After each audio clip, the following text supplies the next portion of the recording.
Ah, much better now.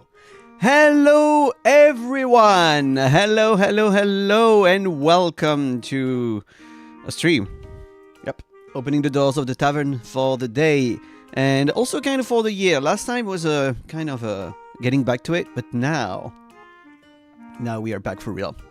Now we are back for real. And because I haven't had really the opportunity to say it formally to you guys, Happy New Year. And wishing you all great wealth, great health, and great times for 2026. I have returned with the milk. I actually bought milk like just last time I went to groceries. Because for the first time in like 4 or 5 years, maybe 10 years, I've been eating cereal in the morning. I've been eating breakfasts again.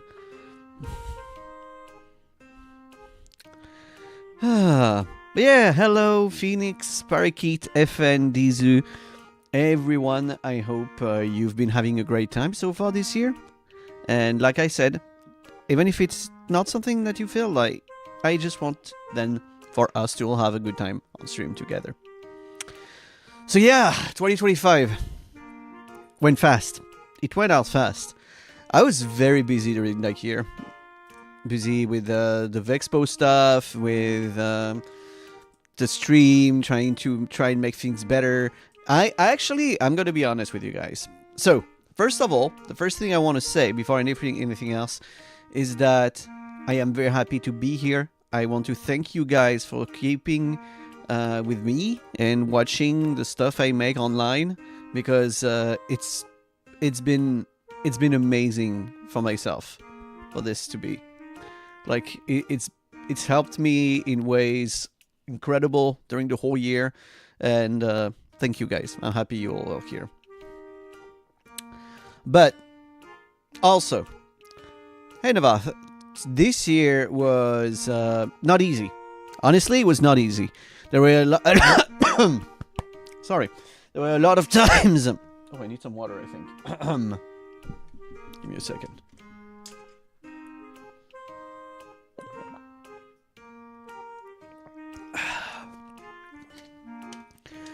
Oh, okay, yep. That was not easy this year. And there's something, I don't know if you guys realize, if you guys know about this, but it is actually pretty known that most VTubers, most streamers, most content creators, especially people that do content live, so streamers or VTubers, usually they give up before reaching year 3. They give up in the second year. If people give up, that's when they give up first. So I think we can officially say that we passed that. We did it. We are past the usual time that people give up at, which I think is a very good news. But I crossed the year. I understood why a lot of people have a hard time with the second year. Also, hello, good parakeet on YouTube. But yeah, I know why people, like a lot of live content creators, give up in the second year, because everything kind of goes down in the second year in a way. Like the first year, you're something new. So a lot of people are going to check you out, especially if it's people within your social circles, people you know. You're going to have friends that come to your stream to support. Like, there's a lot of support that you get from a lot of people when you start out, you know? Like, a lot of initial starting attention. And that, after a while, wanes down, which makes sense. Like, people, if they are not here to watch your content, but just to support you, they'll stop watching after a while, because they were not interested in the first place. Like, they did something nice supporting, but of course it makes sense for them to not decide to stay for like years afterwards. So a lot of those people usually trickle away from the channel, which means that a lot of streamers in their second year see their viewership, they see their chat interactions, they see even like the amount of follows they get and everything going down. Very, very much so in the second year. And I've also went through that. I've also gone through that. And it was not easy at first. Honestly, at first it was not easy. 2025 was a lot of things, but it was not an easy year for me, honestly, as a streamer. But now I'm talking about this in hindsight, in retrospect, and it feels nice to still be here. And I've talked with some friends, including someone that is a VTuber content manager, someone that knows streaming and numbers and stuff very well. And he told me that, yeah, like everyone has seen the numbers going down in 2025. So this, plus, let's say, the second year effect of being a streamer, well, let's say that it's not always easy on your psyche, you know? On your brain, and your brain starts braining in the wrong direction sometimes. But we're past that. We're still doing this, and I'm going to be honest, guys, the past 3 months for me have been great. Like October, November, December, I've been having a great time. And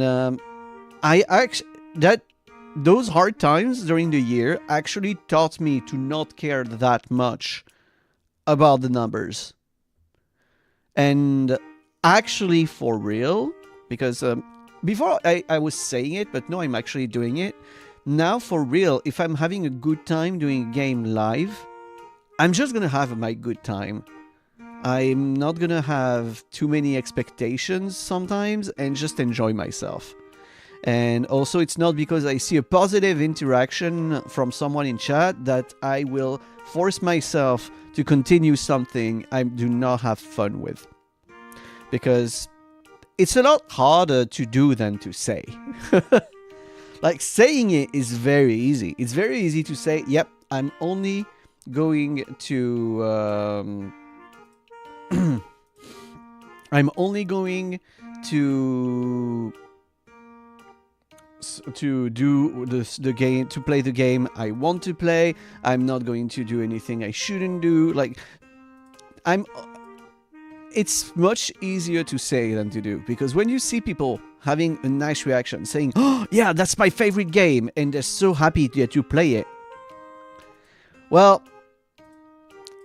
it's not easy suddenly thinking that you're gonna stop it, because I want for people to have fun, and when I see people having fun, it makes me want to do the thing more, which, you know, makes sense. It just makes sense. But yeah, I stopped doing that. I stopped doing that, and I started enjoying myself a lot more on stream, playing games and stuff, and it kind of changed everything. Yeah, it kind of changed everything for me. And like I said, now for the past 3 months, I'm just been enjoying myself. Like, I've stopped being scared of playing long or bigger games now. And I've been loving our Sunday streams, like the long Sunday streams that we've been doing. I've been loving it and having such a great time. I don't even remember. Wait, no. Like, for the past month and a half, I think we only done Skyrim, right? Or like the past 2 months. I think all of the Sundays are Skyrim Sundays. Is that before... Did I finish? Oh, yeah. Expedition 33. When I finished Expedition 33, that's when I started doing the longer Sunday streams. Half of it is a hiatus. Yeah. God, that illness. Oh, guys. That illness that actually made me stop streaming for 2 weeks at the start of 2026. I mean, you're all very conscious of it because it just happened, but holy hell, that was long. That was so long. Hey, Strike, welcome. I made you discover some good games. Oh, I wonder which ones that I made you discover that you enjoyed. Like, you guys know I have a propension to try weird-ass games sometimes. Like, things that are very strange, because I've always thought that strange stuff is interesting. Even in terms of music, I've always loved listening to stuff that people will find weird in the first place. Weirdness always attracted me, basically. I love things that are not standard, and I really love things that are unique. I've always been like that. I don't even know why, but I will always be attracted by the unique experiences, basically. You know? Also, just in case, Parakeet, can you real quick do a ping with the live updates in YouTube, linking the channel, because it seems the bot doesn't work anymore for YouTube, if you don't mind doing this on Discord. Unique things are great indeed. Yeah. What was the name? Oh yeah, there was a song from Melanie Martinez. And a song called Mad Hatter. Right, let me see the lyrics again, so I don't make a mistake when I quote her. Melanie Martinez, Mad Hatter. And the thing she says that I've always loved... You don't have permissions for that channel. Oh! Welp. I'm sorry, YouTube. I'm doing something else. Like the Wonderland one? I think so. So yeah, in the lyrics, there is one of the lines that is, "So what if I'm crazy? All the best people are." And basically the whole song is about being kind of freaked out by normies and finding comfort in people that are weird or crazy. Or like quote-unquote considered crazy by normal people. Which I think most of us would be. Yeah. Hey Void, welcome. So, as I said, we are going to do a little thing. We are going to do a little thing today, and that little thing is going to be a tier list of every single game that was played this year. Okay, give me a little second to organize things.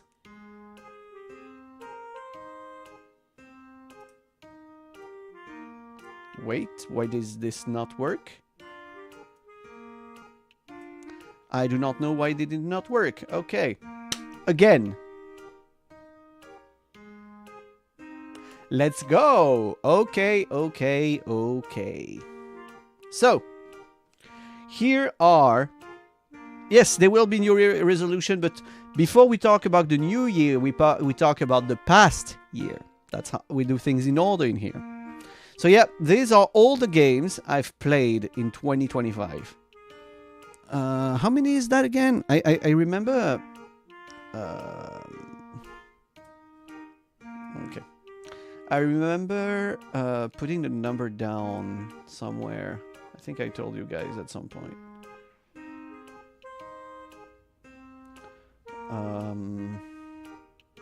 How many was that? You're kind of backwards. You don't have to be sorry.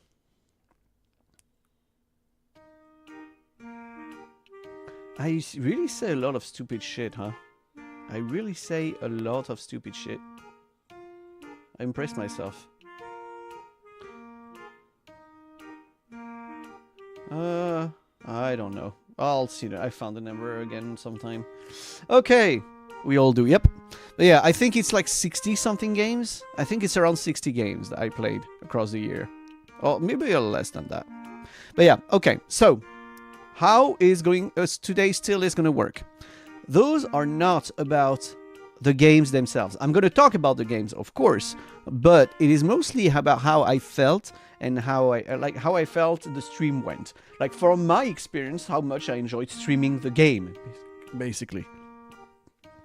Hey, 10 streak Void, nice, well played.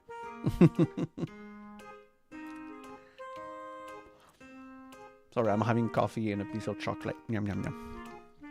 It's my first coffee of the day, actually. I haven't drunk coffee at all today.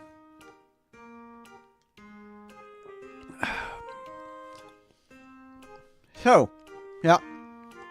Quite a few things that were played this year. And very different things, actually. Did you really have to, Strike? Did you really have to do that? Okay, so. Thank you for the bits. For the tier list itself, there are 6 categories. SSR stream, which I feel like that was incredible, amazing, and unique, and would love to do something like that again. Amazing was a great time, but not perfect either, because it's only SSR. B is better than C. C is cool enough, D is disappointing, and then, I don't even remember playing this game kind of time. Which I guess, in my case, putting it here would be kind of the worst thing you can say about it.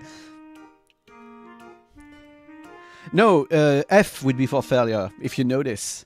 S, SR, amazing, better than C, cool enough, D, disappointing. Every letter, it is the starting letter for each of them. And no, I didn't go to through F for failure. I think if I would have put an E in F, it would have been exhausting and failure. Does SSR stands for the Musumerarity? I don't know if you know this, but SSR usually means super secret rare, which is basically twice rarer than rare.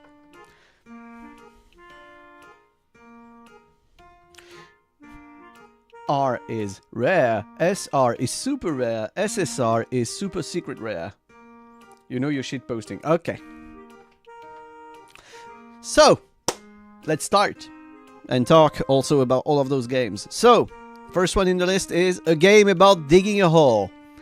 Okay, I feel like that was kind of it was one of those one-hit wonder kind of games. I don't know if you guys remember. Like, it's just like you dig a hole, you go in, you avoid I think it's giant moles, and you open a chest. Like, it was fun. Honestly, I had a good time. I think it's a B.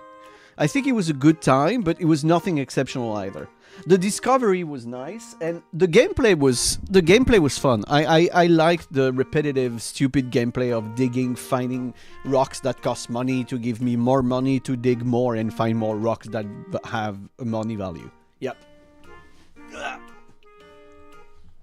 It was really kind of a number goes up kind of thing, because it just was pleasant, getting more money, going deeper, and the little secret at the end was made it better. But yeah, otherwise, as a stream game, I think like it was fun.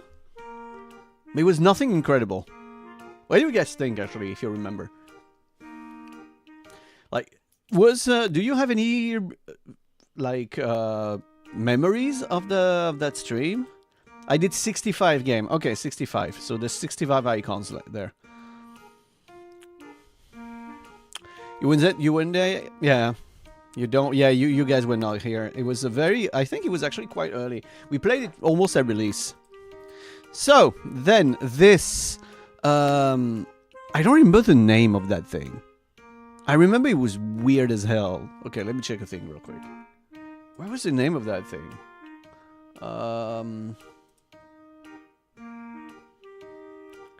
It was...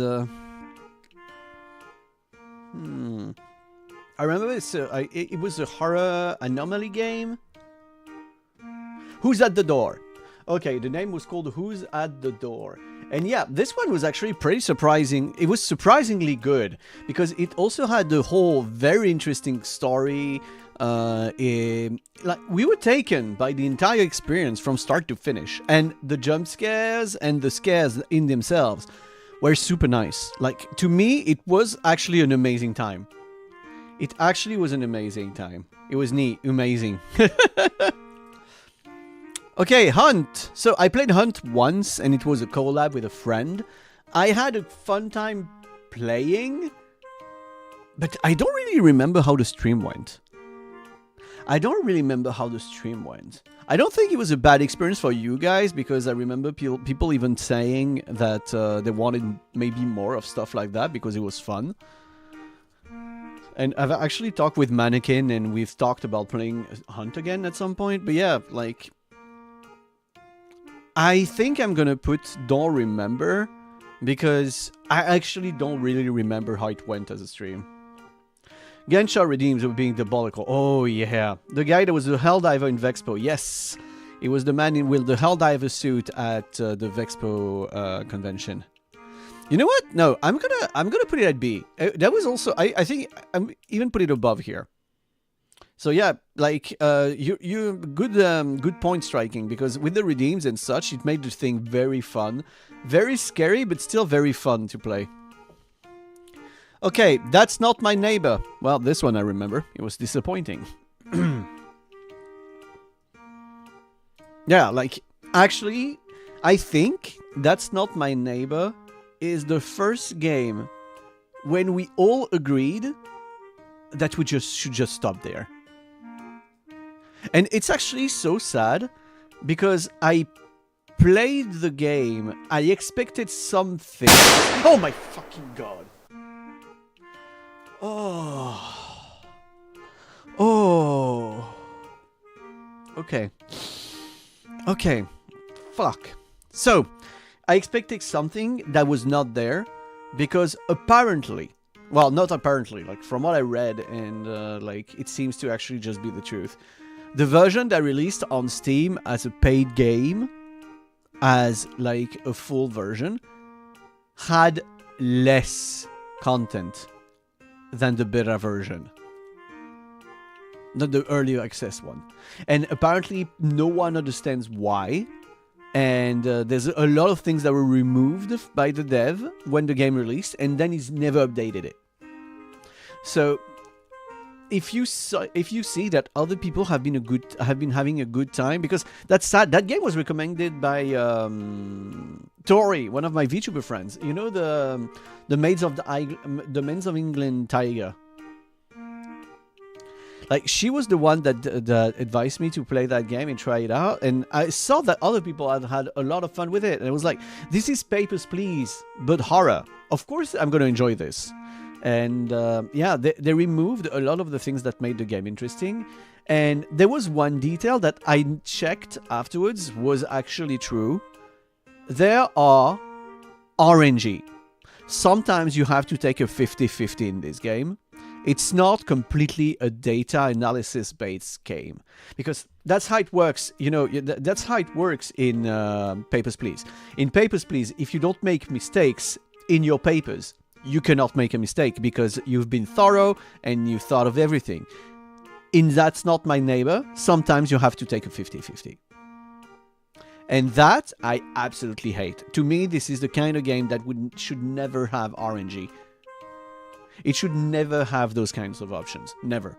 It's just poor game design, in my opinion. Okay. So yeah, disappointing, and I think we all agreed on that. It's annoying because that's something I wanted to enjoy, you know? Imagine filling your taxes correctly and the government sues you for tax fraud because they feel like it. Yeah, it's kind of like that, yeah.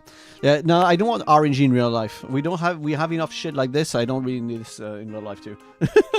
Okay, Half Sword. Half Sword, I feel like we had a very fun time. I don't know if it deserves an A, but I think we had a fun time with Half Sword. When I tried to do the stupid challenge of going as high as I could, I think we all were laughing very much at this game. Like, it was very much it was a very fun time. Do you guys remember Half Sword? The peasant medieval combat physics based game with a lot of blood and pain. It was fun. It was very fun. I really liked it. Hey, Fox, welcome. Okay, so Silent Hill F. You guys know. You guys know where I'm gonna put it.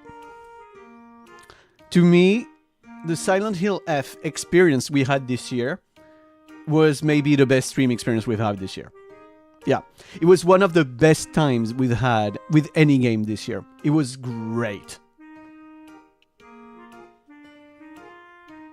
Well, in 2025, it was amazing. Like, it was a great experience from start to finish. You still got the scarecrows on your mind.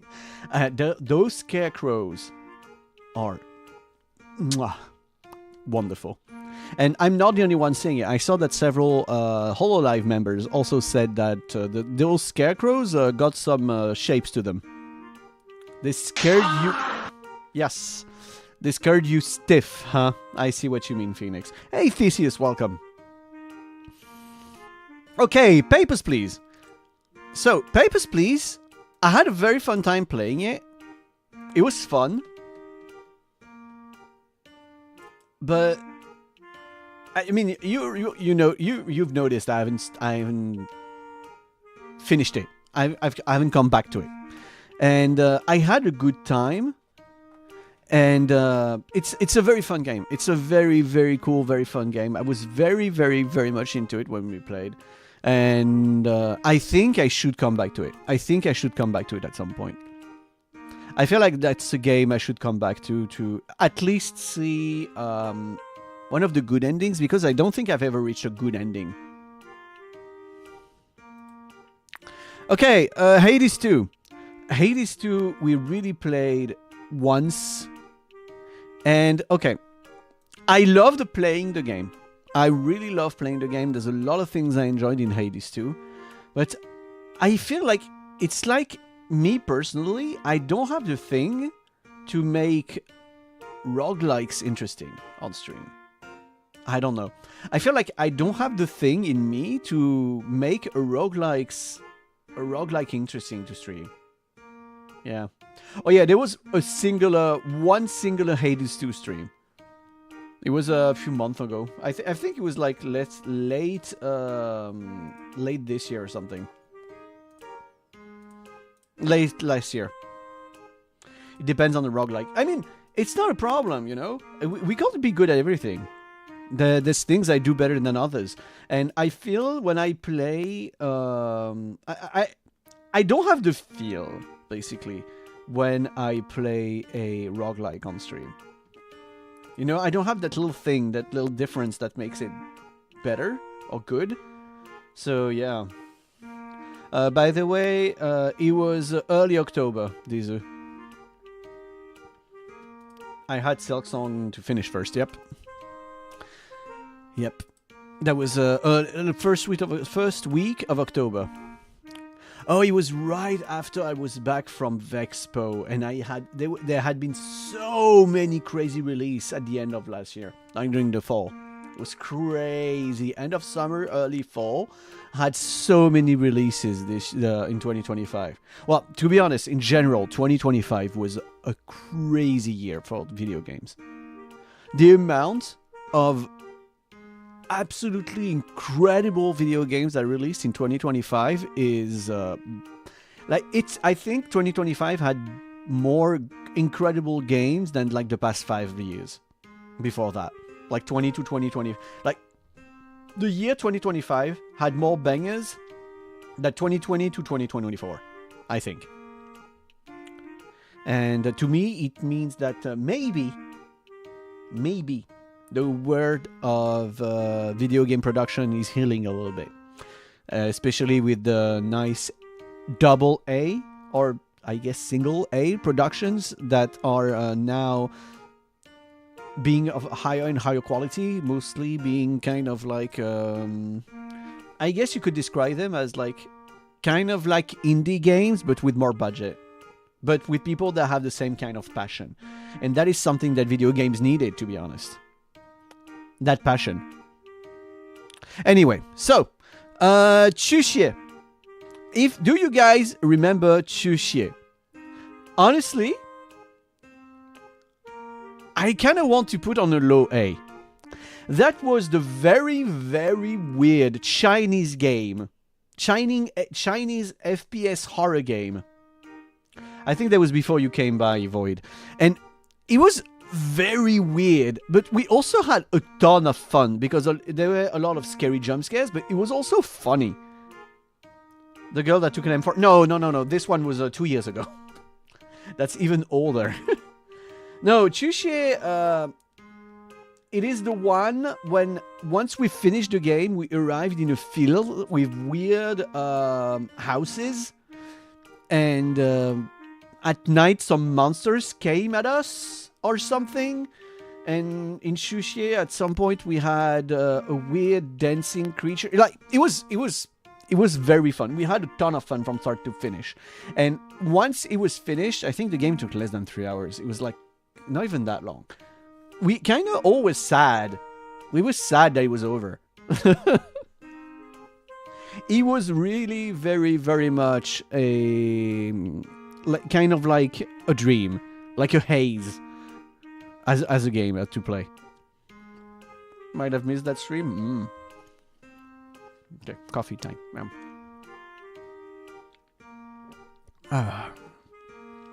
So, the Cabin Factory. Yeah. I think the Cabin Factory was one of the games we played that kind of started our anomaly horror game arc, you know? And with the game having its voting system, where people try to guess if the cabin was haunted or not, or something like that, I felt like it was a really well thought out game.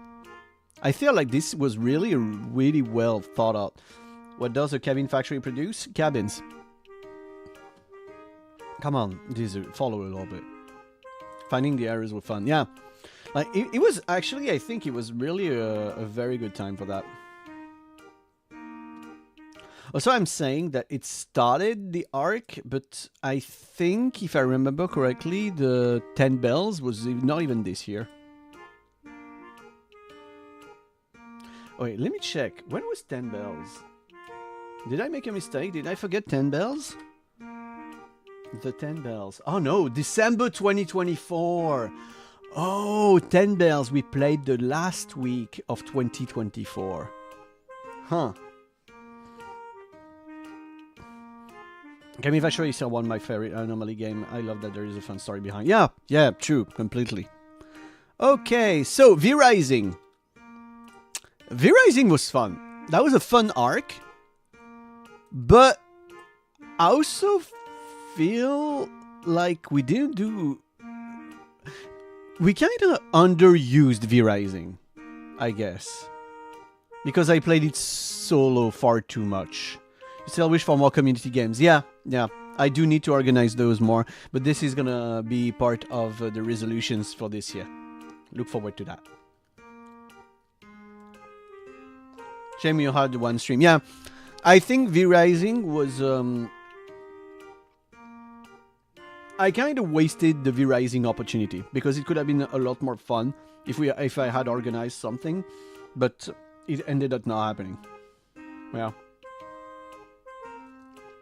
And I think, like, for future things, we're gonna give us goals if we have a server or something like that, because I want the stuff to, you know, it's if we have goals, it gives people more motivation to do things together. Yeah. BlazBlue Entropy Effect.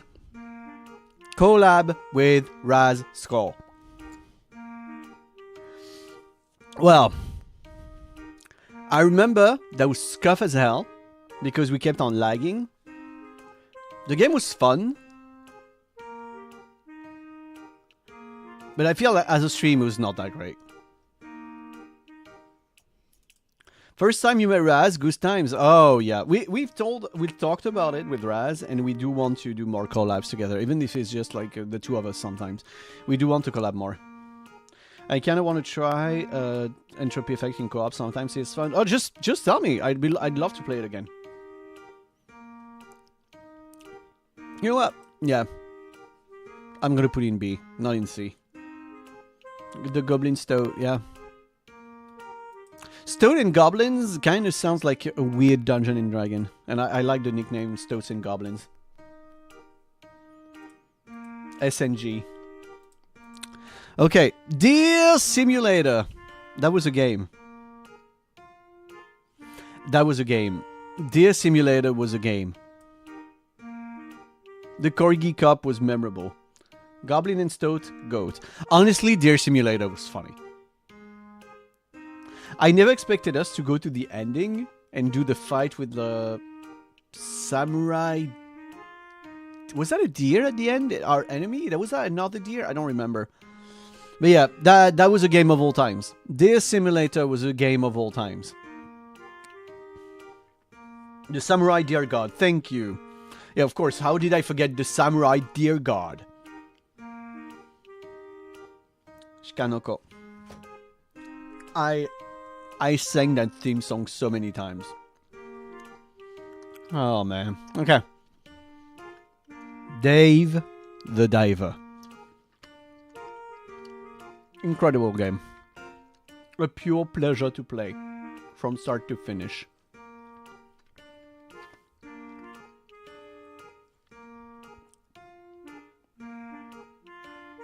You really love to manage that sushi bar. Yep. Dave was very chill. Was great. I think it's a low A. Dave gave us the mirrors. I felt like a lot of people hated that joke with the model. I felt like some people were actually weirded out by it. That game honestly made me want to play Restaurant Empire. I don't even know the game Restaurant Empire. Maybe I should try that. I've always loved... You even got Tomash. Tenma ran away. Tenma fucking ran away. When she saw the model. It's old. Okay. So... Indica. That was a game of all times. Indica was a game of all times. But honestly, I feel like that was an interesting experience. That was not a bad experience at all.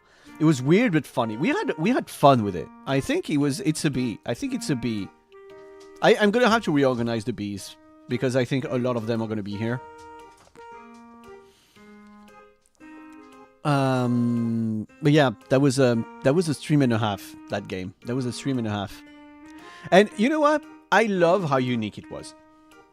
I love how unique it was. Okay, Creepy Shift. Creepy Shift is an easy A. Creepy Shift is an easy A. Do you guys remember Creepy Shift? The house for sale? When we had to renovate and remove the stuff in the house and we ended up in the basement with aliens and doing some kind of a weird, I don't know, like Quake remake with the UFOs. Yes. Honestly, that game was great. That game was great. It was fun to play. I feel like we had a fun time together. Losing it at the prison. Yes, yeah, fuck me, yes. With all of the fucking portraits. That was great. Honestly, it was fun. Honestly, I really loved Creepy Shift. And so I heard there's another Creepy Shift game, which is actually released before House for Sale, but it is apparently not as good. So I don't know if I'm going to play it. We'll see. Okay, Schedule 1. Easy A. That collab with Raz was incredible. Holy hell. We played with the limit on our jokes. Holy shit, our jokes were bad during that stream. But we had such a fun time. It was so funny. Yeah, honestly, you know what? I'm gonna put it towards the top of A. Or do you guys think it deserves SSR? Because it was kind of unique, and I think it was like kind of the peak collab experience we could have gotten. I feel like it could be almost a low SSR. But like, Schedule 1 was so fun. You missed that stream? Or maybe you watched it on Raz's stream. You know? The one that did not have sound.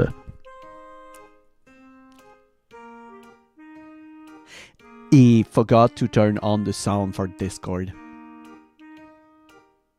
So he talked... The stream is him talking to himself. For, I think, 5 hours or something. Yeah. He realized...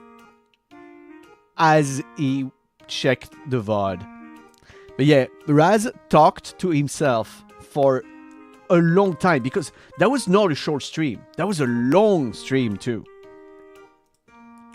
Wait, let me check when it was, because I think I already did the dual streams at the time. Where are you, schedule 1? I remember doing a thumbnail for that, so it should be somewhere.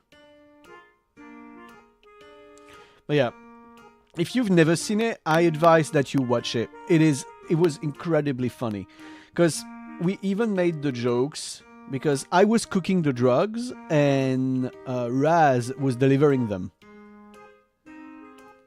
I was actually the white cracker cooking the drugs, and Raz was the minority selling them and running away from the cops all the times.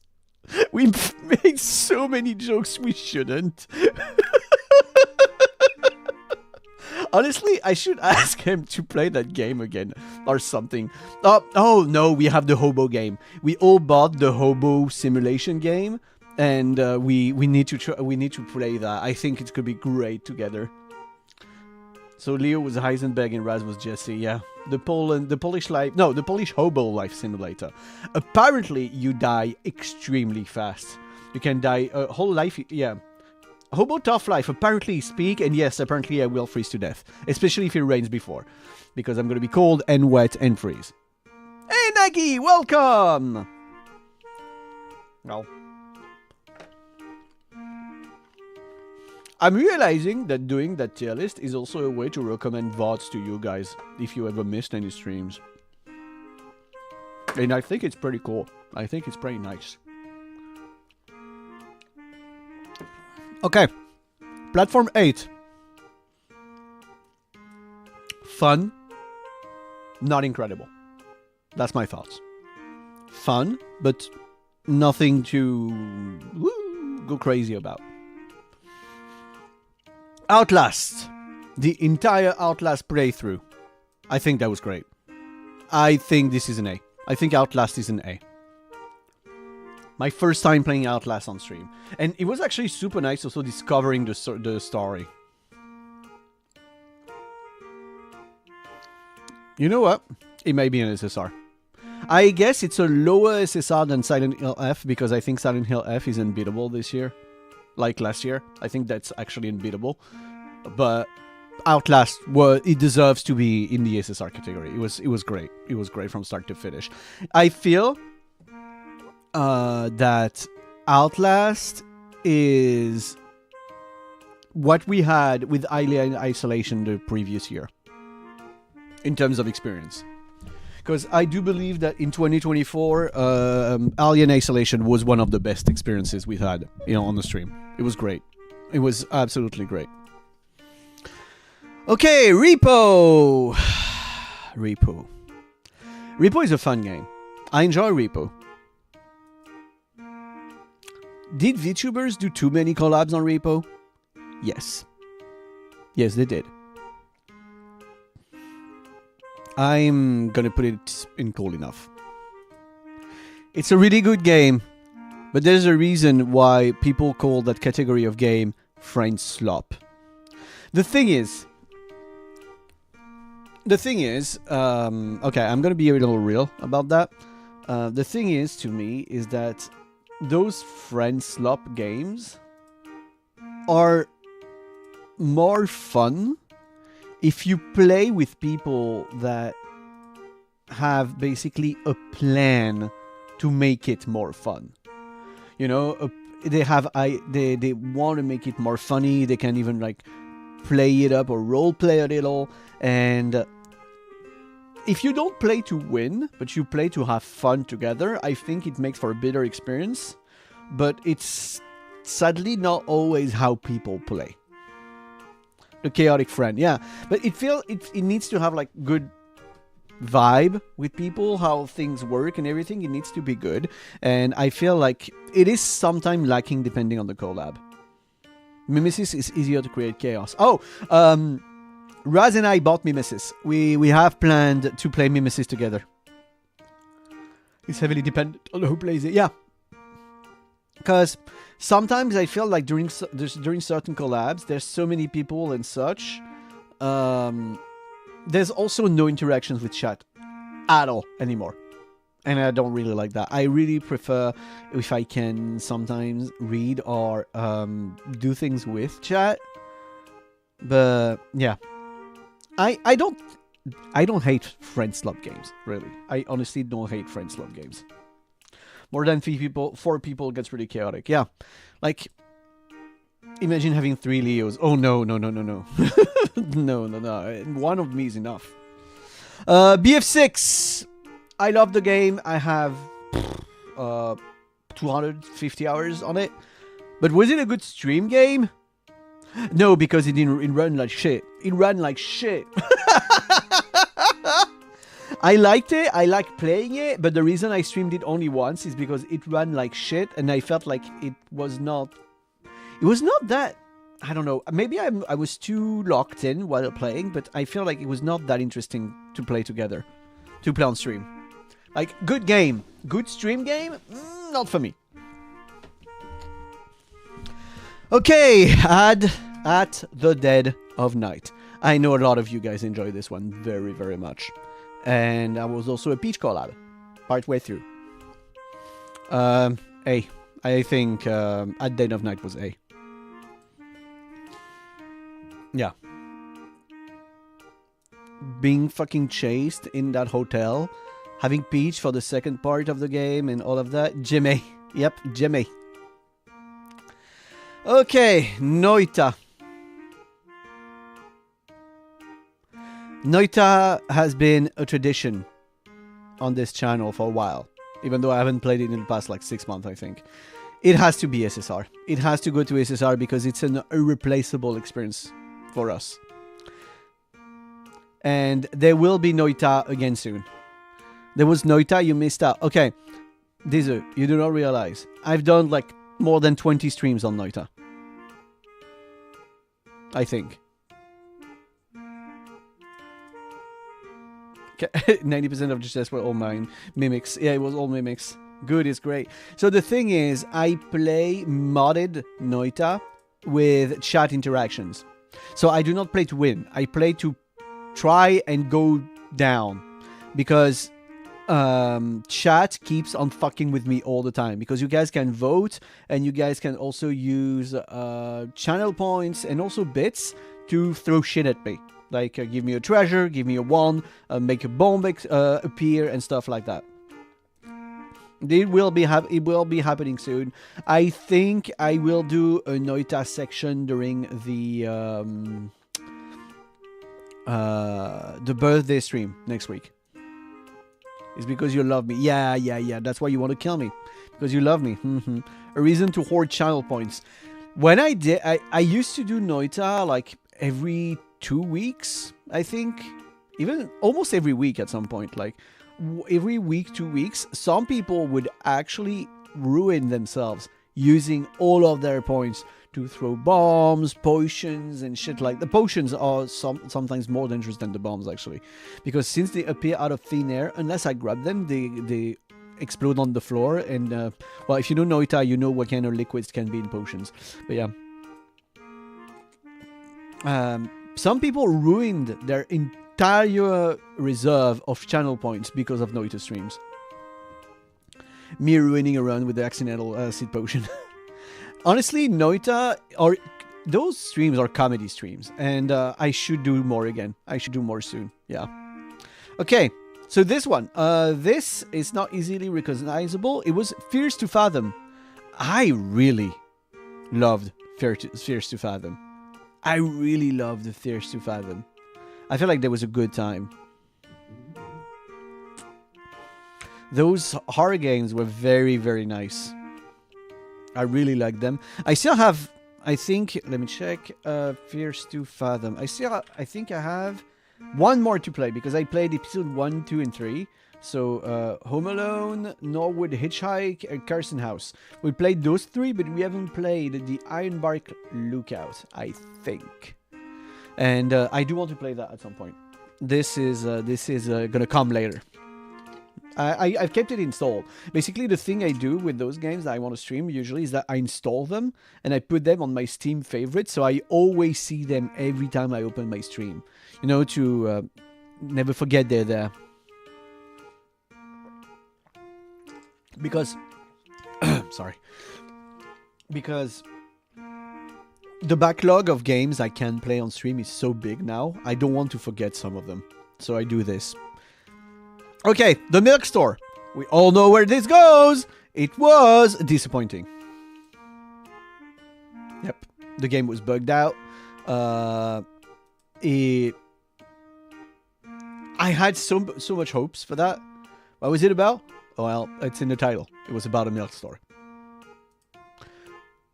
The game had so many issues. The game was not finished in any way. I played the game. The game had 0 review when I played it. When I tried the game did not even have a single review on Steam. It was that, like, hidden. But yeah. Okay, Dispatch, A. Dispatch is an A. That playthrough, we did that Sunday. Mwah, amazing. Great. Loved it from start to finish. And I feel like we had a ton of very interesting conversations while playing the game too. About all of the stuff and all of it. Like, it was very, very nice. You missed the Dispatch stream. I think you didn't watch it on purpose, Dizu, because you didn't want to get spoiled at the time. Something like that. I think. But otherwise, it's a one stream Sunday. So if you ever want to watch it, it's on the YouTube channel, as always. So yes, if you are not subbed, please go sub to the YouTube channel. It helps a lot.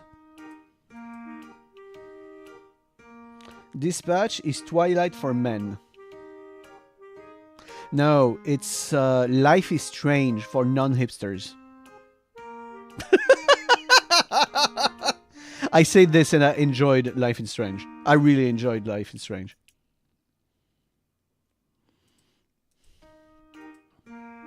Okay, Benny Bash. Surprisingly good. It was well, oh, you know what? B. Let's go to B. Go to B. Benny Bash, I don't know if you guys remember, it was kind of I guess it was very heavily inspired by the first chapter of Inscription. You know, with the dark room in which you move, kind of dungeon crawler style with puzzles. And then we had to do a weird Mario-like game with Benny. So yeah, Benny Bash, that's that. I enjoyed it. Honestly, it felt like kind of an inferior Inscription. But it was still fun. It was still fun, and I think Benny Bash is like a $5 game, so it was completely worth it. Yeah, Benny Bash was fun. Benny Bash was a good thing. Okay, the Insanity instant A. To me, the Insanity in terms of experience in a horror game, that was one of the best ambience and experience I've had in a horror game in a bit. Insanity, the story was incredible. I teared up at the end. The whole thing was great. I really, really loved the Insanity. And if you want to watch the streams, it's less than 4 hours for the entire game. If you haven't seen it, I really, really advise to try and check the Insanity stream because it was very, very good. The weird animatronic theme park horror game. Oh, wait, I think it's somewhere in here. Not Puppy Playtime. Because I think that was this year. Oh yeah, I haven't put the demos. In here. But, shit, what was the name? Do you mean the one with the parkour? Phoenix, do you mean the one with the parkour? Indigo Park I played, but I played it 2 years ago. But the one with the parkour was Finding Frankie. Oh, wait. Is he not here? Oh, shit. Finding Frankie needs to join. Finding Frankie. Yeah, Finding Frankie was played this year. And it was in June, actually. I'm going to add it. I need to just find an image, and I'm going to add Finding Frankie. Good catch. Good catch there. Good catch there, Parakeet. Phoenix. here.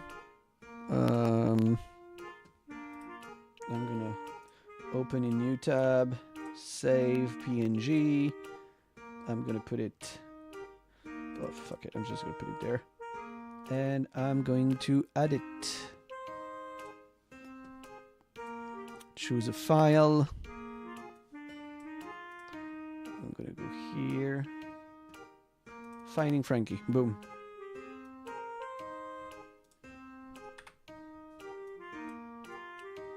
Boom. Okay.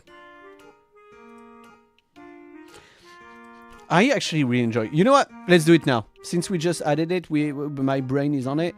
Finding Frankie, I think that was an A. That was surprisingly an A.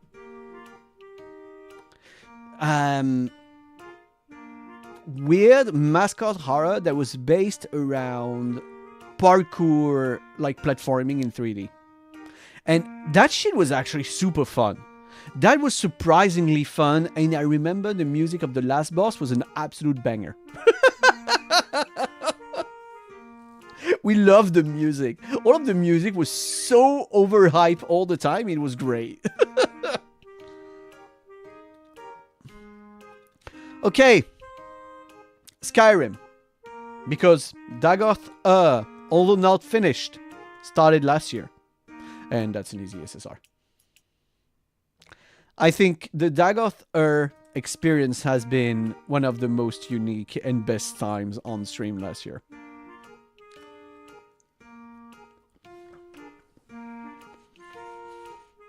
It was great.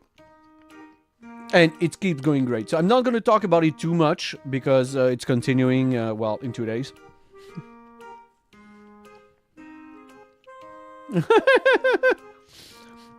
The milk stoat. I mean, you guys remember stoat milk? He raided into me 2 or 3 times. Okay. The Coffin of Andy and Laylee. I think that was an A. I loved the writing in this game. Oh! Striking scent. Yeah, IDB, thank you for the sub. There. Skyrim without Dagoth is like a Khajiit without a drug addiction. So wait, why aren't you visible? Oh yeah, I think that's why. Okay. Skyrim without Dagoth is like a Khajiit without a drug addiction. Ah, Dagoth never change. No, that free gets a sub to Stoat Milk. Thanks for the gift sub, Navas.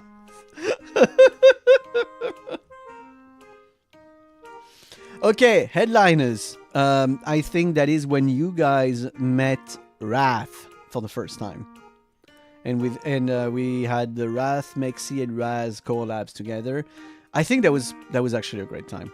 I think that headliners was actually a great time. It was so funny, the chaos and everything. Not all of the streams were as good as the other, but all of the streams had moments when it was like piss your pants funny. Like actually piss your pants funny. At least to me. To you, I don't know, but to me, yeah, it was. Everhood 2. I love Everhood, the first one with my life. Everhood 2, overall, was disappointing. Yeah. Everhood 2 was disappointing to play.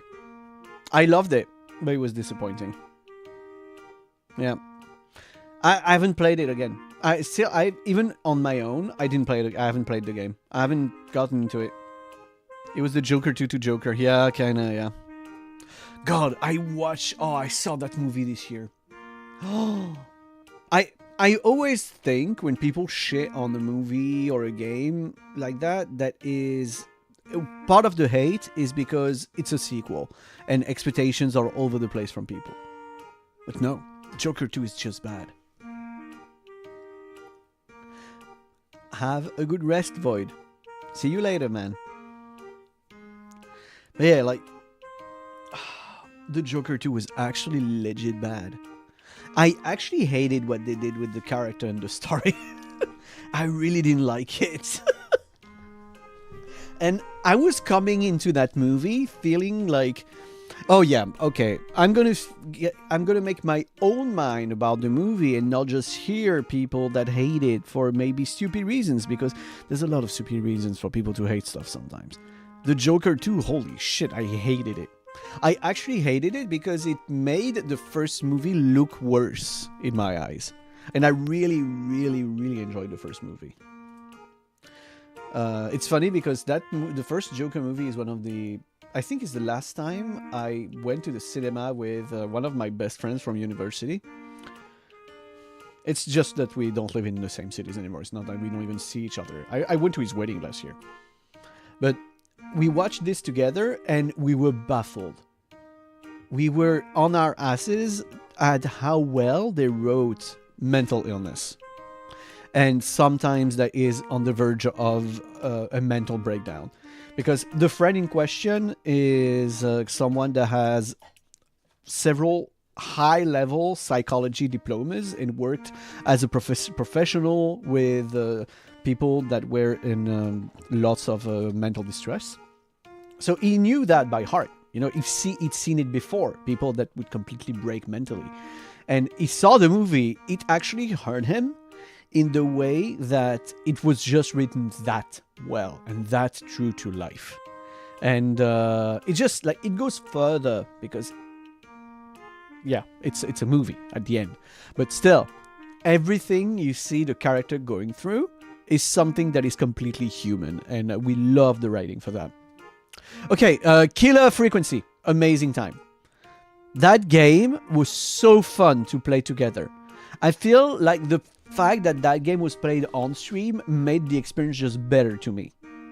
I feel like playing this on stream just made the game better, and it was so cool.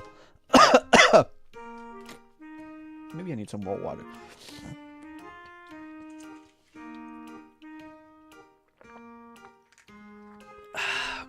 But yeah, Killer Frequency, amazing. If you haven't seen the stream, it's 2 streams, I think. Go into it blind. The best way to enjoy this is without knowing anything. But Killer Frequency, super fun. Slay the Princess. I love the game. I absolutely love the game. And the voice actress of the princess is a personal acquaintance. She is incredible. She does incredible work. On stream for me,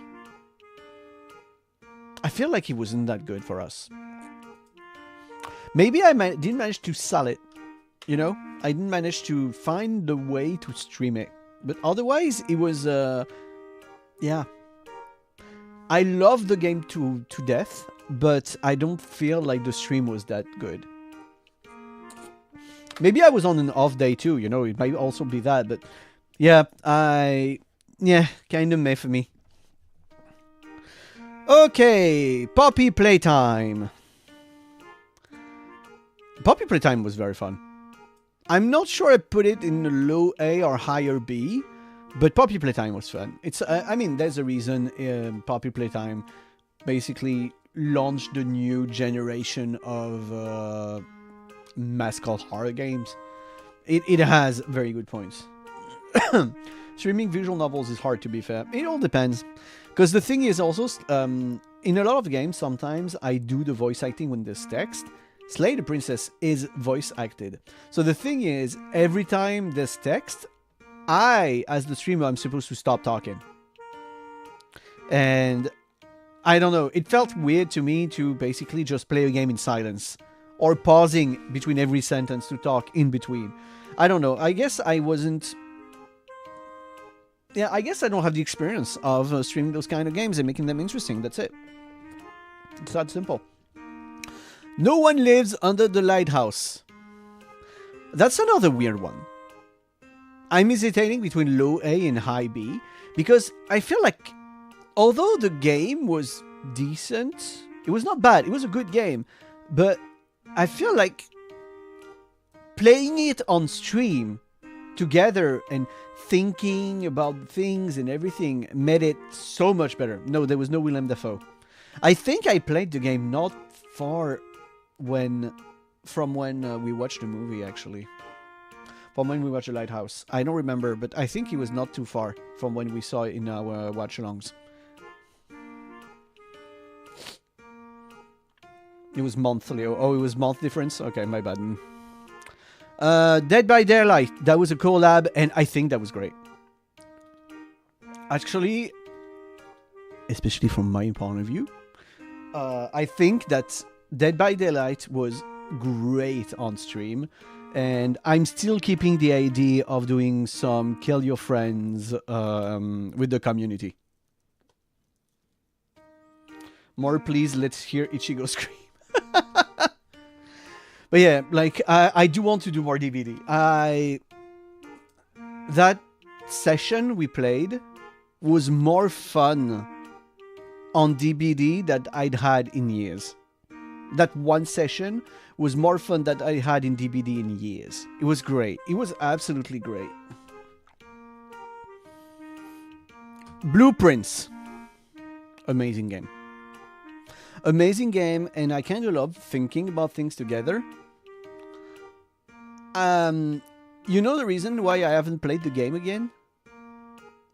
The one and only reason I haven't played Blueprints again on stream is because I think if I want to play it, I need to invest myself. I need to play it every week or several times a week until we reach an ending. Because that's not a game you can start and come back to. Like, it is actually impossible to start and come back to later. I don't even know where my notes are. I remember taking a ton of notes. I don't even remember where my notes are. So I think that when I start up Blueprints again on stream, because I don't know if I'm gonna, because we have a lot of things to play. If we play Blueprints again, I might restart from the beginning.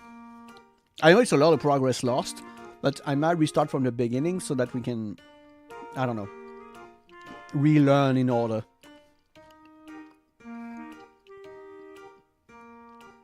Sorry, I'm eating a caramel.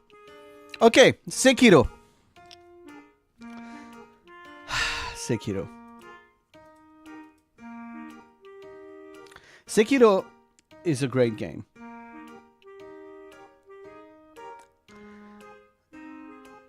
That was pain for me. I finished it because I didn't want to make it to not finish it. I wanted to finish it, but it was kind of I had to fight myself to continue play the game. And sadly enough, once I finished it, I never wanted to touch it again. I don't know why. I never managed to enjoy the gameplay. Never. I managed to understand part of it, but I never managed to enjoy it. And the Sekiro example is actually a good example this year of stuff I don't want to repeat. Like, I do not want to... actually, let me move myself a little bit. Okay. I do not want a repeat of how I felt on stream playing that game. And I kind of forced myself to finish it, and that was not a good decision on my part. But yeah. I'm sorry, Sekiro fans. To each their own. Like I said, I have nothing against the game. It's just very much not for me. I know how satisfying the gameplay is for people, but to me, it was frustrating. It was just frustrating. Yeah.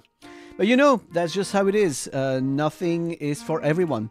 And, I mean, we've seen the result when devs make games that are for everyone. They're not good. They're really not good. Crime Scene Cleaner. Very nice. Very nice time. I do want to come back and finish it one day.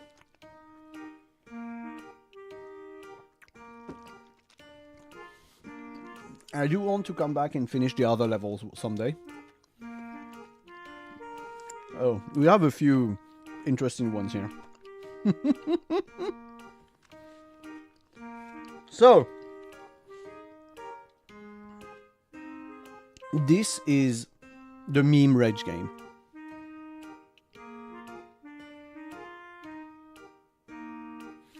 This is the meme rage game. And honestly, I think we had a ton of fun with it. I think that Fever Meme, that's the name. That meme rage game was actually super fucking fun to play on stream. I was losing my shit. You guys were having a laugh. And it was just fun ideas of design and gameplay in overall. I really liked it. It was funny. Oh! Well. Okay, I'm gonna put those two nearby. Harvester! Okay. I'm gonna still put it in A. Because... well, it was an experience. It was an experience of all times. I'm gonna straight up say it. I don't think Harvester is a very, very good game. It's not a bad game. It's not a great game either. But the fact that the game is not great and very, very fucking weird is kind of what makes it kino to watch. I know some people ended up very weirded out by the game, but at this point I think that's how you're supposed to feel. Like, there's a lot of very bad, very poorly done things in this game, but as an experience for us on stream, I think it was still great. By the way, the video has been uploaded to YouTube. I just haven't made it available to people. But yeah, the VOD is on YouTube. I just need to make it public. Project 0, 1, and 2. I think that was great. The Peach collab Project 0 Fatal Frame, sorry, I keep saying the European name, and I know a lot of people are going to be lost for that. Fatal Frame 1 and 2, I think was great. I think it was amazing times. You know that Peach actually DM'd me twice, asking me, when are you doing the third game? When are you doing the third game? The third one is her favorite. So she's been waiting. She's been waiting for us to do the playthrough together like we did 1 and 2. And yes, this is going to be a Sunday stream. This is going to be a big... at least one Sunday, because the third game is much longer than the first or second one. But yeah, those, great. And fun fact, I actually sent those VODs to Koei Tecmo to join the people that are going to get a key of the remake of the second game. And, well, I don't think they're going to pick me, but... and also maybe be one of the Koei Tecmo Fatal Frame related partners. Crossing fingers, touching wood. Yep. Me side, great game. Great game, great times. And that is not even counting the fact that I did a playthrough in the fucking Zoomer French mod. That was bad. That shit was so horrible. It was awful. I hated it. It was cringe. It was cringe as hell. Oh no, there was no hon hon hon. That was made by French people. They knew how to hurt the French with the words they say, the words they used. Yeah, it was Wesh French. It was so bad. It was so bad. Guys, imagine, that was the French equivalent of Zoomer talk.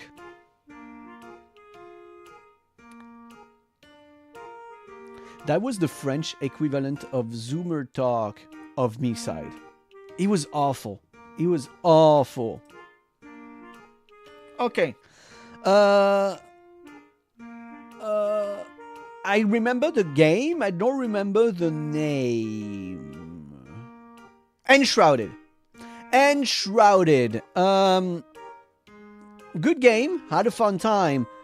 Was not a very interesting stream, I think. E. But yeah. Good, cool game. Fun times. Was not a very thrilling stream. Yep. That's my thoughts. I think, oh yeah, Enshrouded was one of the gifted keys. That was a key I got from the dev, Enshrouded, and that's why I played on stream. Yeah, like, it was nice, but yeah.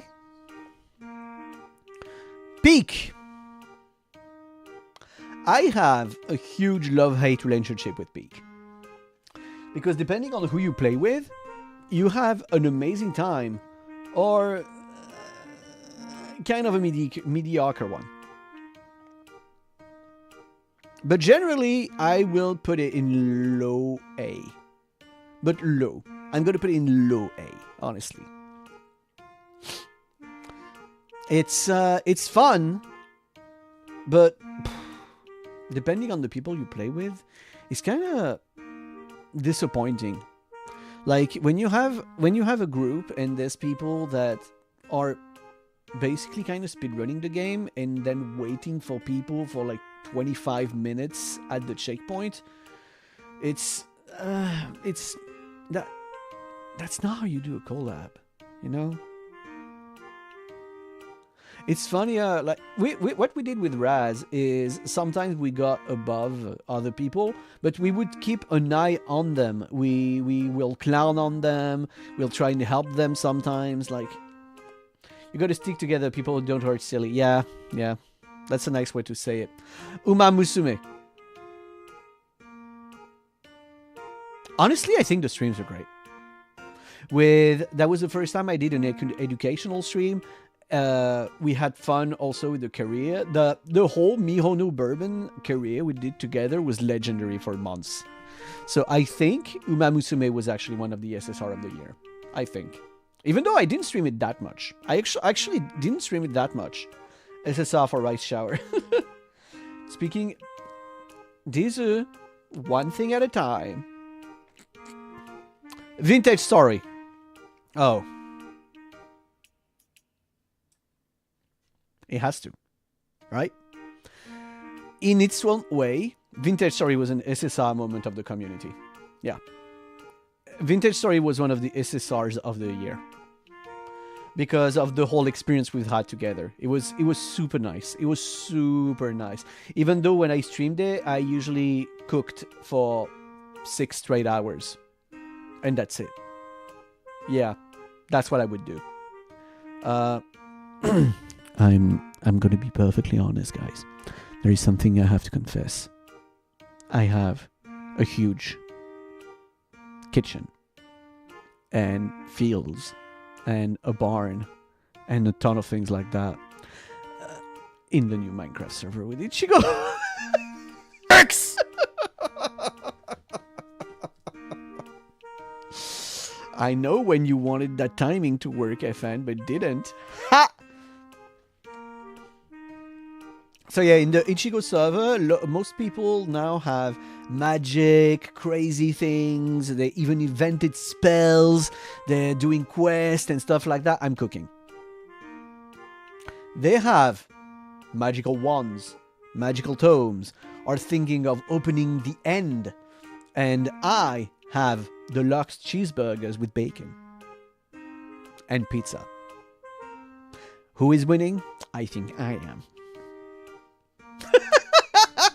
So yeah, you'll discover that soon. You'll discover all of that soon. I've been cooking a lot and made a farm and stuff. And you will be allowed to backseat me as much as you want on Minecraft tricks and tips because I don't know shit about Minecraft.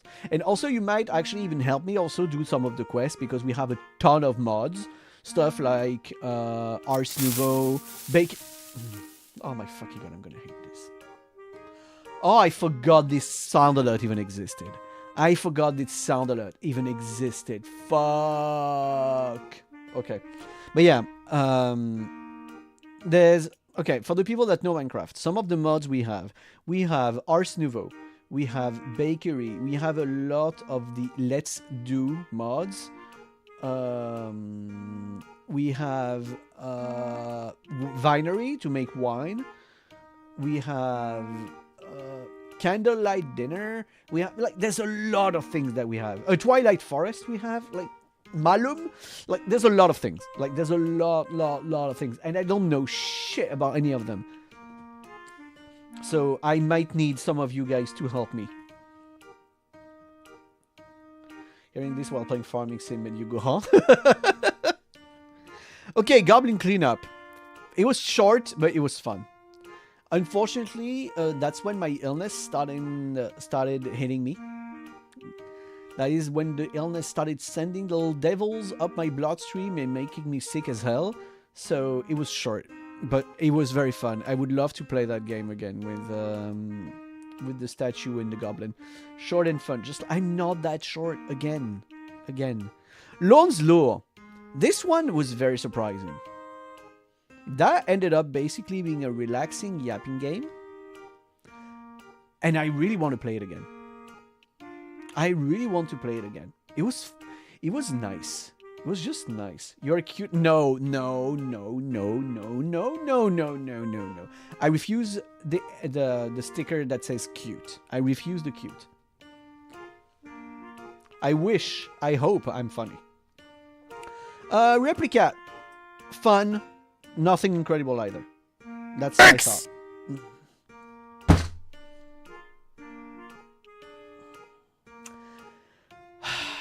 No.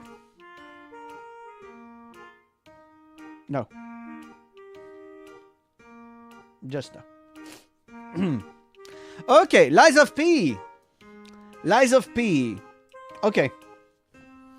I'm gonna think of Lies of P in two things. First of all, love the game. Incredible. And one of the most fun I've had in one of the playthroughs this year. I think it's a very high A. I did not have a good time with the DLC so far. Yep. But I think also between Lies of P and Sekiro back to back, also the fact that I did the entire playthrough of Dark Souls 1 during the subathon, I think I kind of overdosed on Source game in early 2025.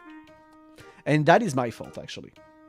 That is actually my fault, because I think I played far too much of those kind of games back to back, and it was getting frustrating more than fun. So I think I need to give another chance to the Lies of P DLC, but after a breather and when I feel like playing that kind of game again. Which is not right now. I have other priorities, other things I want to play. Okay. Wolfenstein 2.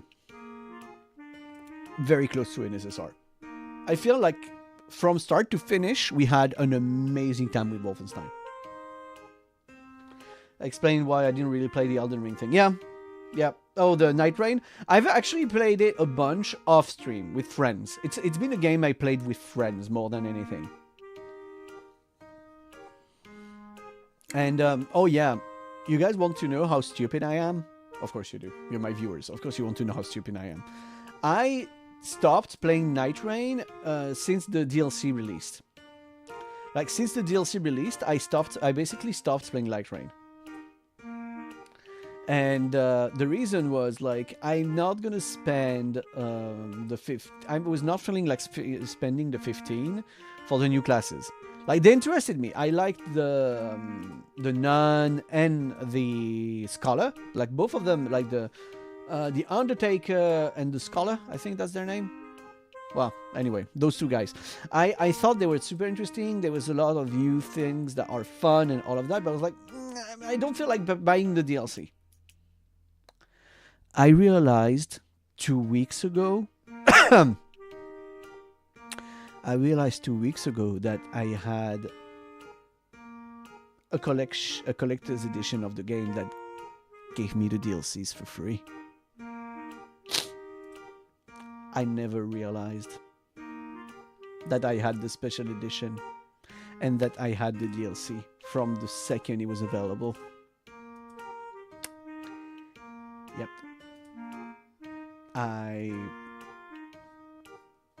No, I've played her since, and I've been loving her, but yeah, I realized that, like I think it was a few weeks ago, like 3 weeks ago, something like that. Friends of mine asked me, "Oh yeah, do you want to play Night Rain? Do you have the DLC?" I was like, "No, I don't think I don't have it," because I was convinced I didn't have it because I didn't buy it. And then at some point, I don't know when, I was like, okay, I'm gonna reinstall Night Rain. Let's see. I kind of want to replay Night Rain a little bit with friends and such. And I checked the price of the DLC, like thinking about, is there a sale or something like that. I checked and I saw the in library. And I was like, wait, what do you mean Night Rain DLC is in my library? I don't understand. And then I checked.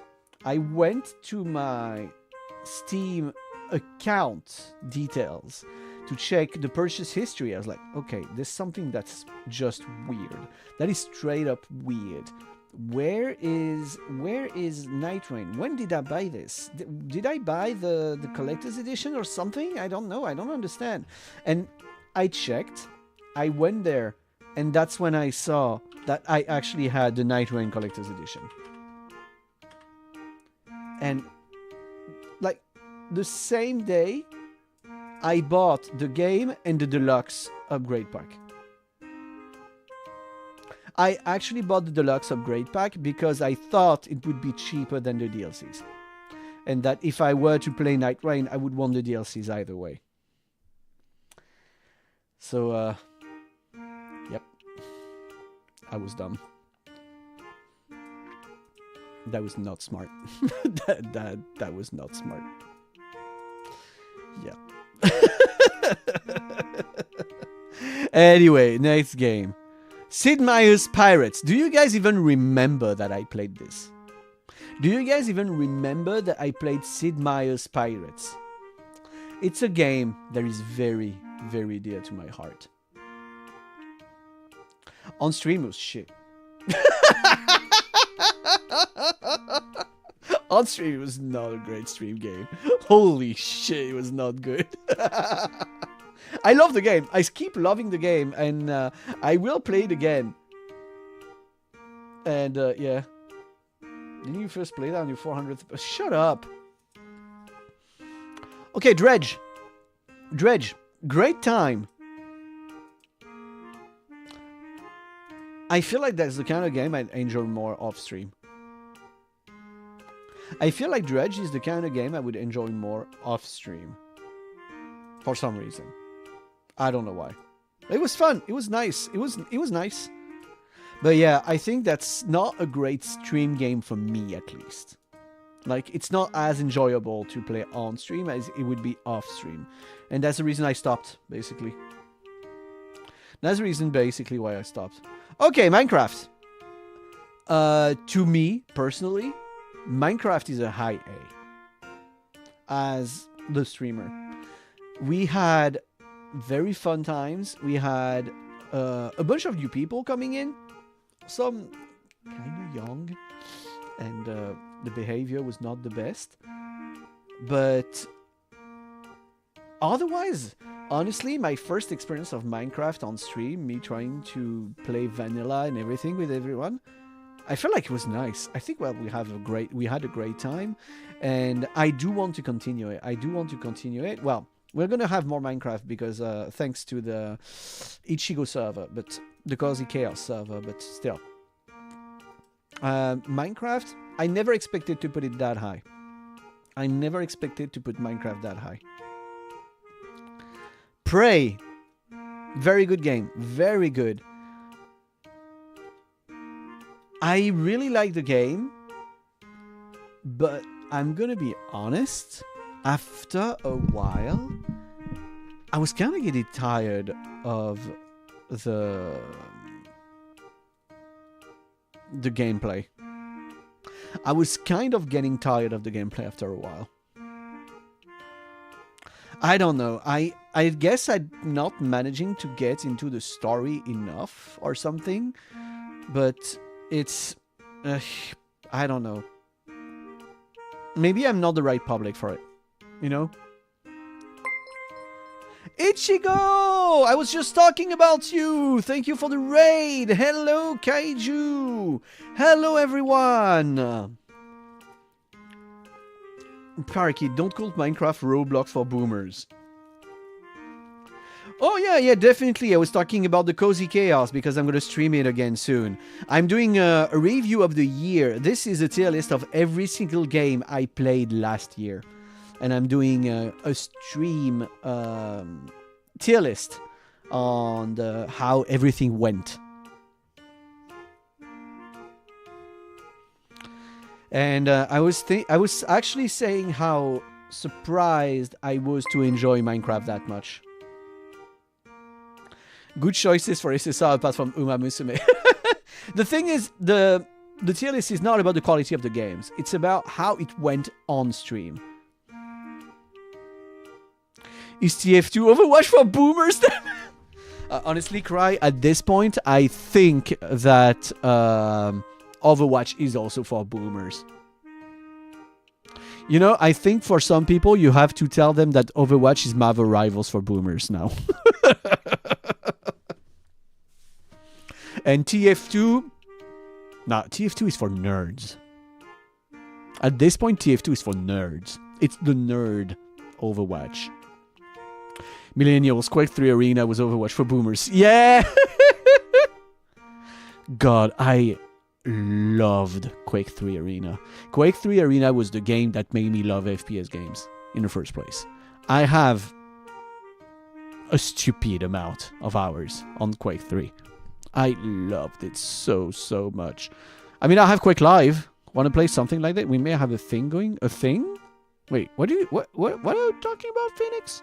I'm always down to play fast FPS games. Always. I always want to play them. I love fast FPS games. You will explain later. Do so. Definitely do so. Okay, Cult of the Lamb. Okay, Cult of the Lamb deserves to both be mid-top A and disappointing. Why? Because it was super fun. We had the model, we had the channel participation, and all of that. And then all of those completely fucking died. And we couldn't do anything about the chat integration. People were getting scammed out of their channel points, and I couldn't do anything about it. So part mid-top A, part disappointing. So I'm gonna put it in the middle and go on a high B.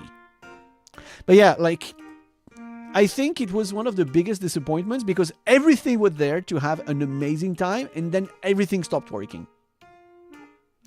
Like, there was even the model made by Shiri that was incredible. It was so fun, so nice looking.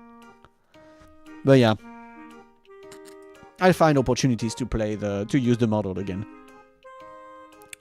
Marvel Rivals. Surprisingly enough, I'd say it's an A. I never expected the Marvel Rivals streams, plural, to actually go that well. Because I know you guys, my community, the dwellers, are not really the biggest FPS fans, especially competitive FPS fans. I know this is not the kind of community that I have, but we actually had a great time. Even when I did my ranked grind, when I just played and stuff. And oh, the drunk Marvel Rival streams with Pichu and Koi. The drunk Overwatch stream we did. Oh my god. But yeah, when we did the drunk Marvel Rivals with Pichu and Koi, and I think Koi was unavailable for like 15 minutes, and Pichu and I, half drunk, just did a smasher pass of all of the females in Marvel Rivals. Yep, that was the stream. For like 20 minutes, we just looked at asses and tits. And said yes or no, and which one was better and stuff. That's the only thing we did for like 20 minutes. Yep. We didn't even play. We looked at asses and tits in Marvel Rivals. It was kind of beautiful. Venom asses SSR. A lot of the males in the game have very quality modeled asses. Yep. Okay, Silent Hill 2. Silent Hill 2, great game, great experience.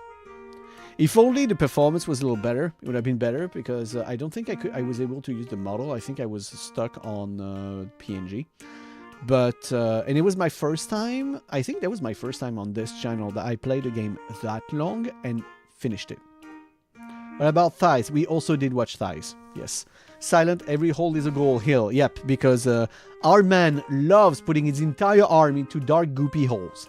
And I am not trying to make an innuendo. This is literally how they look like and how they sound like in the game. That's not my decision. That's this guy. I cannot do anything about it. It's just him. Remember, we are in his head anyway. A lot of the times I saw the hole, I was like, oh, no, not again. And bro just goes in and puts in his entire arm in there.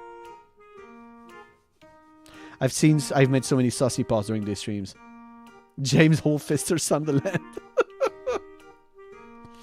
Do you guys remember the guy that just came by on the... when I think it was a little more than halfway through the game.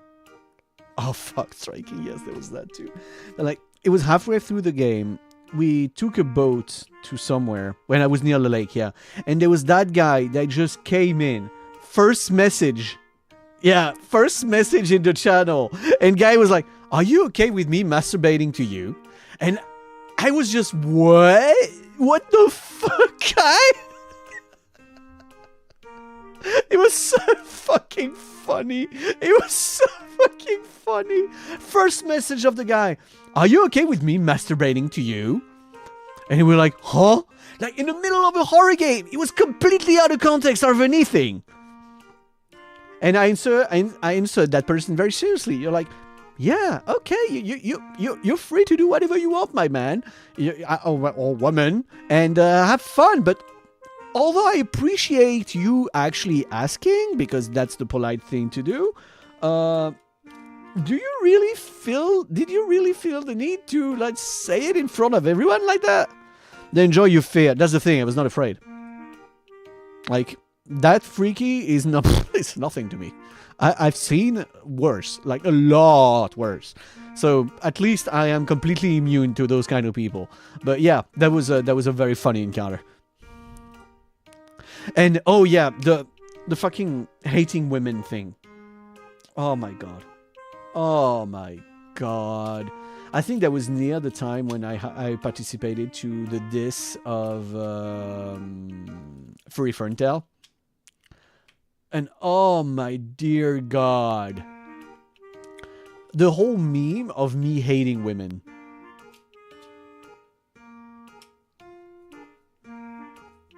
I still remember when that one nurse wanted you to lay up and straight up blasted on her face. Shut up. But yeah, there's this companion in the game, in Silent Hill 2, who is both very enticing. She does like innuendos and stuff to try and get closer to her and everything, but she also is extremely fucking sus. Like, you do not feel like trusting her at all. And I was very vocal about that. I was very vocal about not trusting this woman, not trusting this companion in the game. And everyone in chat was transforming this as me being a pure hater of women. But Snow, you do know I love women. Very much so. I mean, you did call yourself the misogynist. No. My profile on Discord used to say mixologist. And Furry Ferntail misread that as the misogynist. So to her, I was the misogynist stoat vtuber. Okay, like everyone misread that way. Fuck's sake. I mean, Fury misread my profile, Leo the misogynist VTuber. OBKD Cat misread my name as Leo Chungus. No. Like, guys, I was called the misogynist VTuber and Leo Chungus. VTubers cannot read. VTubers really, really cannot read. This is where the Leo Chungus comes from. Yes. This is where it comes from. Okay, when I see what we have left, there's one that is far too different from the others to be noted the same way. Diplomacy is not an option. Good game, really not for me. Yeah, I hope you guys didn't suffer too much watching this one. Because I don't think that was a very cool stream.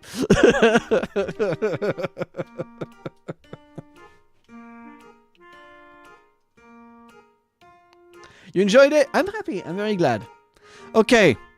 Now we have Silk Song, Where Winds Meet, Expedition 33.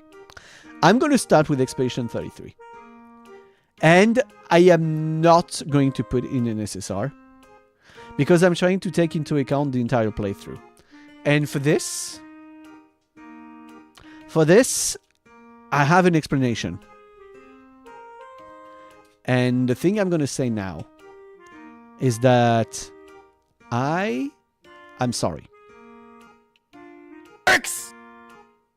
I am sorry of the way I've played the game. I suffer low viewership, so that's another issue, but I'm going to mention that later. But like, that was the game that made me scared to play big games. And I wanted to play it more. And the thing is, I also tried to stay on my variety every week stuff that I was doing. So I was doing a maximum of one Expedition 33 stream. Then there was the entire work of Vexpo that piled up, so I could stream less. And like a lot of things that came around. But I think that it's made, apart from the end, okay, if we count, when I took the game back at the end of last year, easy SSR. Extremely easy SSR. The experience was incredible. And to me, it is in my best games of the decade. Expedition 33 to me is one of the best games of the decade.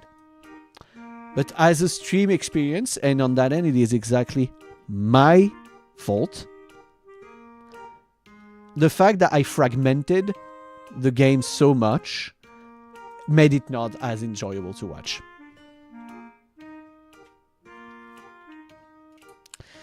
So yeah, it's the top of the A's, but I cannot put it in SSR. Like I said, the second arc of my Expedition 33 playthrough, pure SSR, excellent time. Because I stopped caring about numbers. I stopped caring about a lot of things, and I had an amazing time in that story. You guys know that playing and finishing Expedition 33 is also one of the things that motivated me to write again, to write stories and such. Stories, characters and stuff. It actually gave me motivation to do that again, and to read books. I've been reading books again, something I hadn't done in years. So yeah, it's been an incredible experience for me. One of the best experiences for me this year. But as a stream, because of my own actions, I cannot put it as SSR. Yeah. Like, in a way, what Tenma is doing, but well, it's a little excessive, but it's Tenma. She's been doing 10-hour streams every time she plays it. And I think that's one of the best ways to enjoy this game. Completely immersed, you know? Will we ever see the characters you've wrote? I mean, I guess you could at some point. A bunch of them you will, but that's a project that is that just started, and I'm not going to talk about it yet. Yep.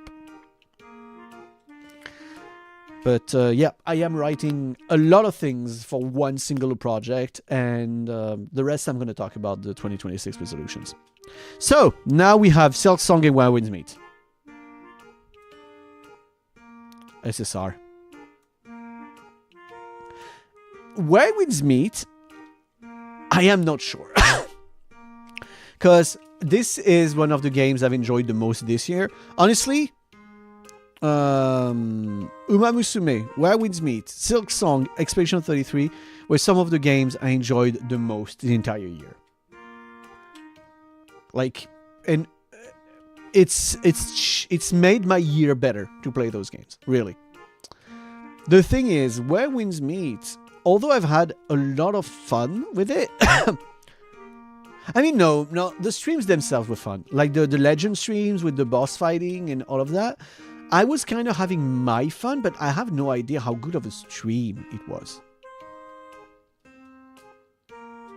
Should be SSR with both enjoyment and how many new faces we got from random race. Yeah, it was actually extremely surprising the amount of people that raided into me when I play Where Winds Meet. And people bigger than me too. Like, we met very, very nice people thanks to Where Winds Meet. So yeah, that is true. That is very true, Strike. It inspired you to play the game. I got owned by the spirit of Uma manifested in a horns. Yeah. Oh yeah, the horse. I have a friend who is a huge Souls-like fan. Even more so Sekiro and every counter-based games.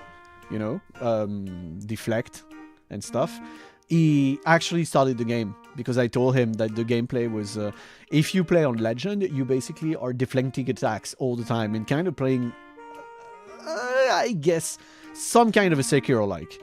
Because that's kind of how it feels in Legend. And it is super fun. It is actually very, very fun to play if you like those kind of things. And he just started and he's going to fight the horse soon. I kind of want to see it. And Silk Song. Oh man, I love Silk Song. I love the Silk Song so much. I know that Silk Song is a sore spot for a lot of people this year. Because they wanted to enjoy it more, but the game was kind of too hard to be enjoyable.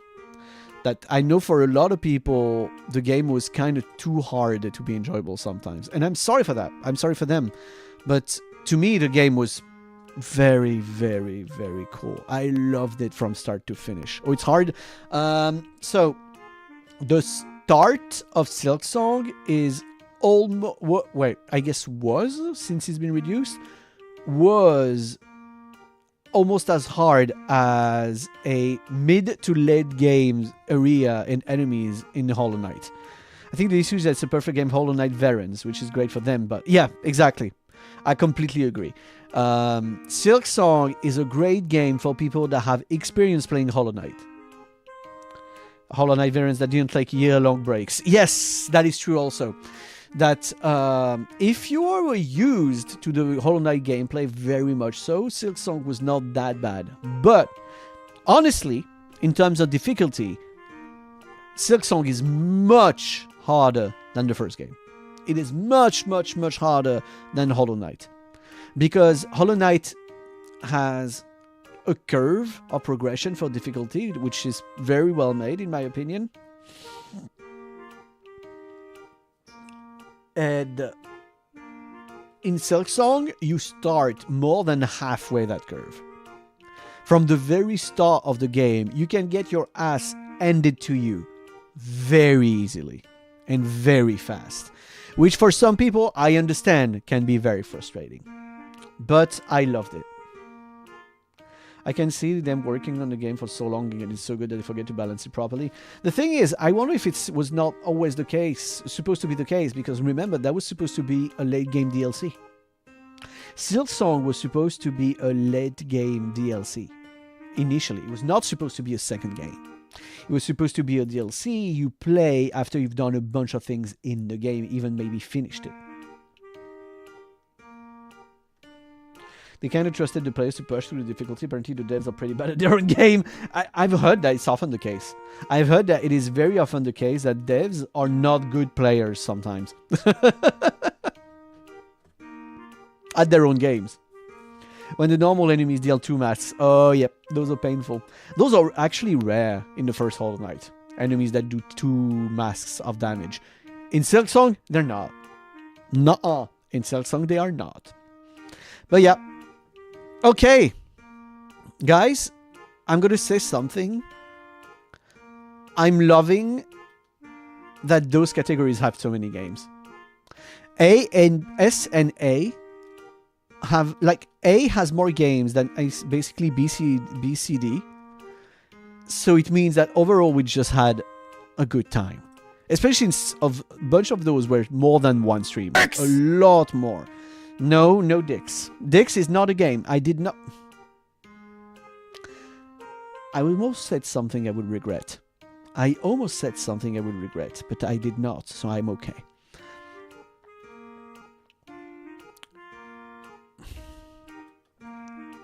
Dicks is not a game, it's a profession. Shut up. But yeah, honestly, seeing that many games in SSR and A is... actually, it's very reassuring. It feels nice. Because it means that the majority of the games... I mean, B also is... like, B+, I think is good.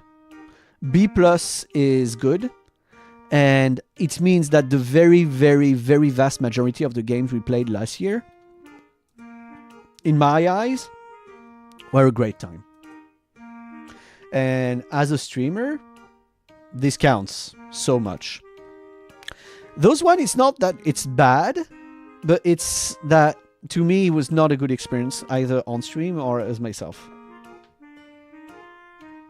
That's the thing, Fox. Those are not about the games. Like, this is a personal SSR. Sid Meier's Pirate is a personal SSR. It would never be there. But on stream, yeah, nah, it didn't work. It didn't work out. The problem with Slay the Princess is that I played the game a bunch on my own before I started streaming. And I knew too much to have a great experience. You gotta go. See you, FN. Have a good one. Everhood is not disappointing as a stream only. Yep. Oh, disappointing is especially those three. Yeah, that's a bad idea for a story-driven game like that. Yeah. It's a game when you're supposed to discover stuff. If you already know, it breaks the whole principle, basically. The whole concept is like fucked. Okay, so I will make this tier list with all of the little artsy things and everything. All of those you will be able to do your own tier list if you want to. I'd be curious to see you guys' results, honestly. What you guys thought were the best streams, the ones that you found. And do not be afraid to put stuff in disappointing. Like, guys, to me, 2025 was a great year in the end. Okay, have a good one, Strike. Take care. Like, I had a good time in 2025. I'm happy about 2025. And if you guys put a game in cool enough or disappointing, it doesn't mean that it's bad. It means that you had a less interesting time watching me play it on stream. So I would actually love if you guys dare put those in those categories, because to me it helps me also reflect and learn how to better my content. Because guys, let's be honest, I've done this for 2 years. 2 years is a lot, but well, 2 years in 4 days. 2 years in 4 days. Like 2 years is a lot, but it's also 2 years of a job I've done by myself. Even if the 3/4 are in no idea. Yeah, of course. That's the reason don't remember no idea is here. Is that you don't remember about something? Yeah, I'm just going to put it there because I don't fucking know. But yeah, a lot of good things. Like, to me, in terms of games themselves, well, of course, all of the SSRs were great. Expedition 33 was like, mwah, absolute mwah. Wolfenstein 2 was a very pleasant surprise to me. I love FPS with the story. And that was great. Schedule 1, honestly, I think that was the best collab of the year. I think Schedule 1, in a way, was the best collab of the year. It was so funny. We had so much fun. Like, we had so much fun. I think we streamed for 6 hours. We did not even realize. We had been playing the game for 6 hours. The message is a bit cheeky, but it's fun. I miss Super Special, crazy bastard. Yeah, it was great. Lies of P was my Souls game discovery of the year. Oh god, I loved it, and I loved the themes of the game, the horror version of Pinocchio and such. I loved it. I loved that. Dispatch, very cool. I do want to come back to the Coffin of Andy and Laylee, but it was really turning into a repetition of the same thing to try and reach the endings. And that's why I took a pause on Andy and Laylee. The cosplay. Yes, I did the Venini cosplay of Lies of P. I think that was the best cosplay I've done in the recent years. I think that's one of my best cosplays I've done. I still have the costume and everything. I love the Project Zero arc. Seeing V Rising and Enshrouded and Dead by Daylight. Okay, so I'm gonna make this disappear. Whoop. And we are gonna go now to talk about 2026.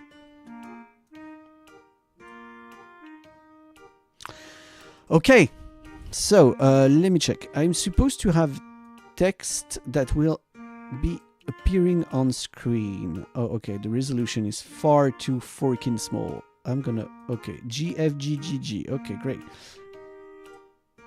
Oh god, why are you so... Okay, I guess I need to make the size of the font bigger for the resolution to be better. No, resolution is still shit. Okay, I'm just gonna write it like this, I guess then. Okay. Boom. Boom. 2026 resumption. Yeah, okay. 2026 resolutions. So, the things I want to do in 2026 and resolutions and goals. So, in 2025, we went from 600 to... We gained 200 followers across the year. In 1 year, we gained 200 followers. And this is something that's supposed to accelerate. So my follower goal on Twitch is going to be 1.5k. I hope I can reach 1,500 followers on Twitch. That would be my goal for 2026.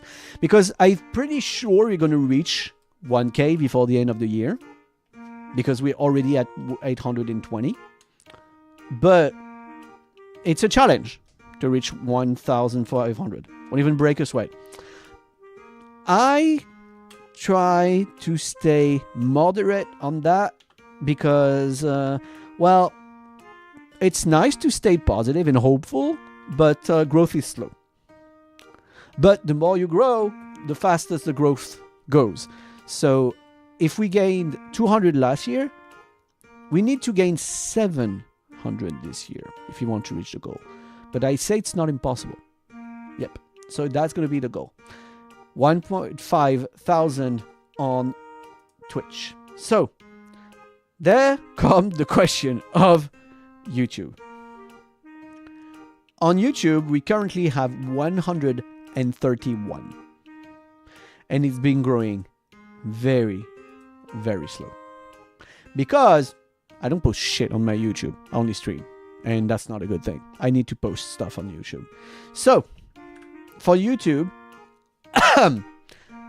the ultimate goal that I don't think I'm going to reach. This one, I don't think I'm going to reach it, but it's going to be 500 followers. 500. So, guys, remember, subs are followers on YouTube. It's just that the word changes. Yes, goat again. I know.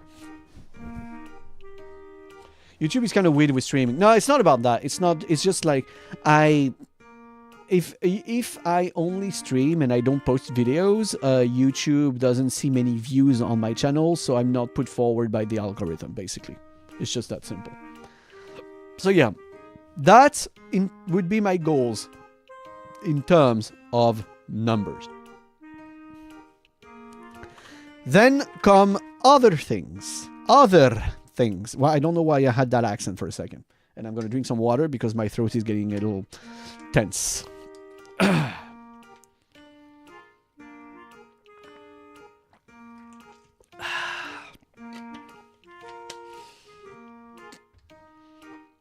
I want this year to have a new community server or anything like that that we can use to play together like we did last time with Vintage Story. I'm talking about a gaming server. I'm not talking about a new Discord one. Like, why would I divide us? No. But yeah, I do want us to have a game we can play together on a server this year. So we might actually come back to Vintage Story, because I know we have a bunch now of Vintage Story fans in the community. And it's a very unique Minecraft-like game that we've learned to love and enjoy. Yeah, I do want this to happen more. We need a plan for VS. Yes, we do. And there's been an idea that was created during the watch-alongs of thinking of doing like a medieval society of dwellers, where we all have roles, we all have stuff like that, and I think it would be pretty fun to create the Ordo Lugus. Yeah, exactly, Dizu. That's the idea. The funny thing that we want to do is something like that. And I would organize, in that case, there would be events, there would be like goals to reach, stuff to do. And it would be also like a lot more scheduled. It would be a lot less like everyone plays whenever the fuck they want, and we just do things here and there. Who gets the sex dungeon? Of course it's mine. I'm the king. I am the lead of the Ordo Lugus. I own the dungeon. Of course it's me. Speaking of. Yes, speaking of.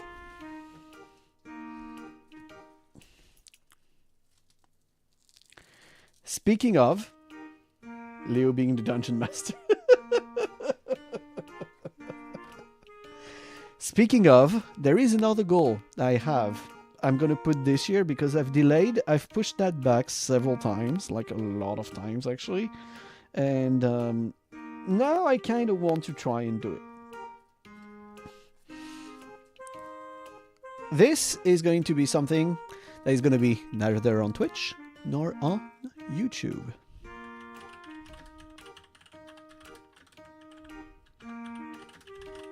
Start streaming on Blue Site. Do you guys know what Blue Site is?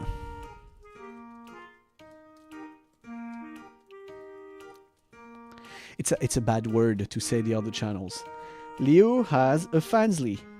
Yes, this is what I am talking about. I'm talking about Fansly. And no, I'm not gonna make porn. Your VTuber is not gonna start whoring himself on the internet. This is not my plans.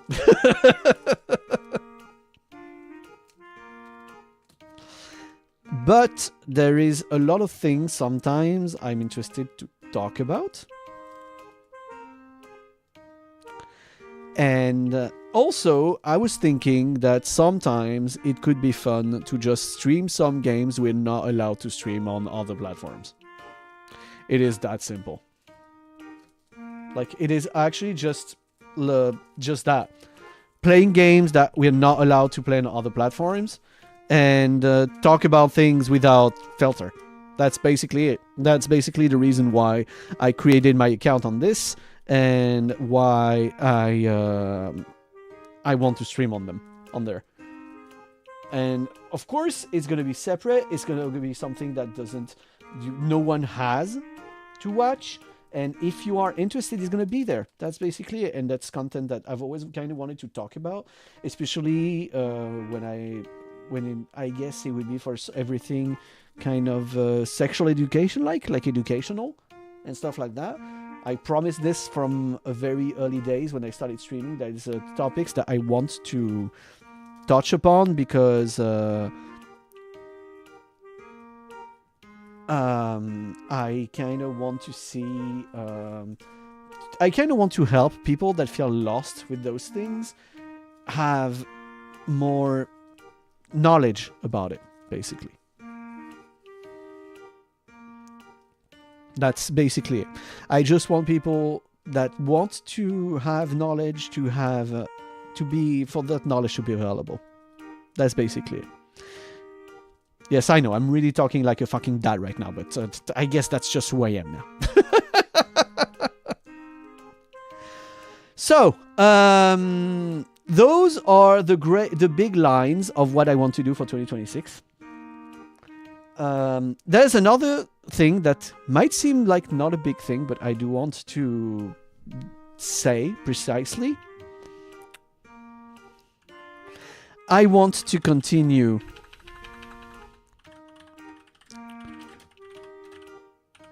the watch-alongs. I want to never have to cancel the watch-alongs. I want them to happen every Monday. We watch our movies and we have a good time together because I feel that it's just been great. It's just been very, very great. We've had amazing time. We've laughed so much. We've had so many good times together doing the watch-alongs that it cannot disappear. I want it to continue and never stop.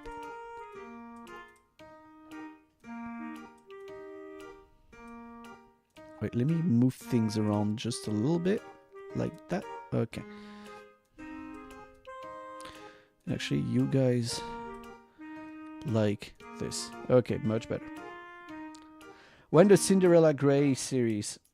It should happen at some point. It should happen at some point because the second season is also finished releasing now.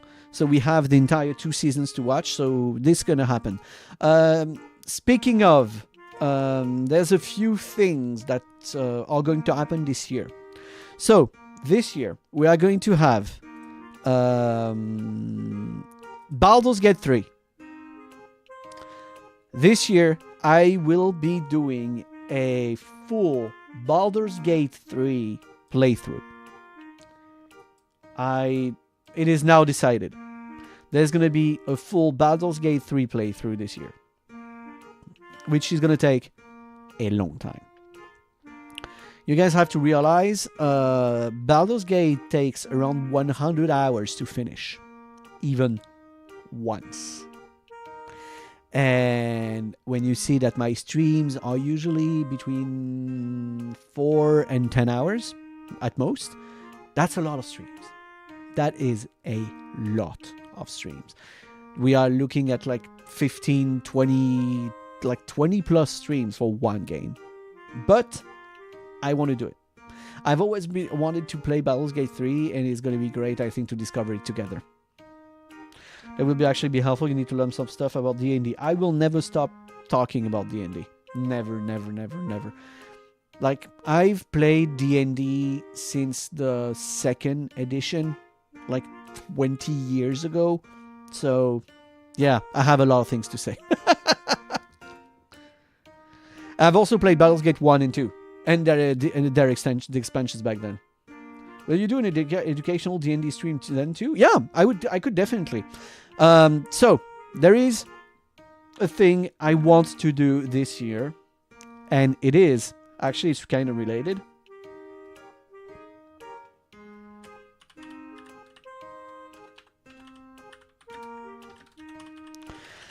I want to do at least one of a few games of TTRPG on stream. Yes, I am currently looking for players among my streamer friends and VTuber friends, and to try and do a game of any TTRPG, of a TTRPG. I haven't decided which one yet or anything, but I want to do that on stream. so I can kind of show off my game mastering skills to you guys. And that is how, Dizu, when you asked the question earlier, you will see some of the characters I've written, because some of the stuff I'm writing is for TTRPGs.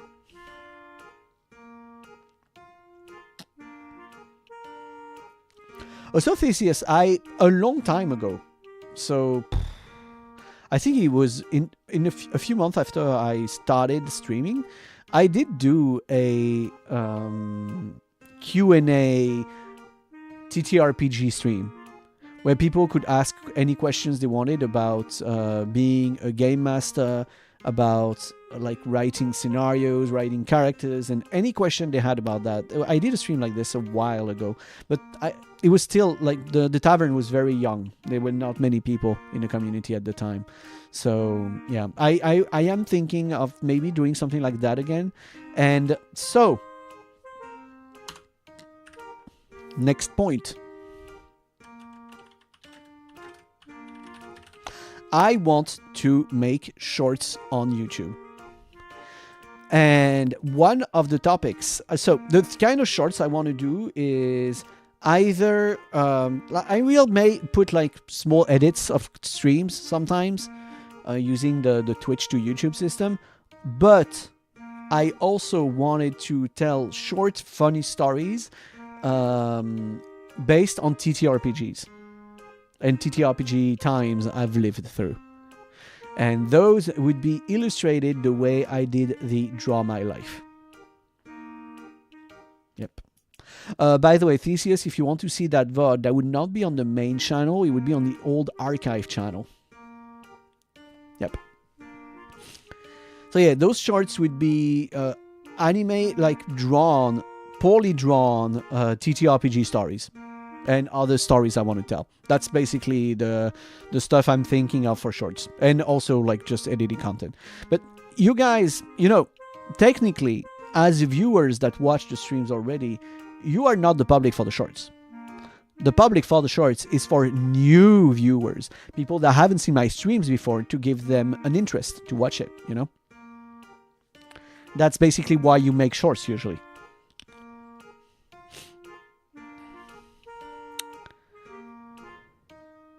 And so I think it mostly... Oh no, there's something else. There's another thing I would love to manage to do this year, but... thank you, Parakeet. There's something I would love to do this year, but... that's not going to be easy. You've noticed that I released for the 2.0... the Leo 1.0 model, I released a track with Lyre playing. But there's something I'd love to do this year. It would be to actually release a cover. Yeah.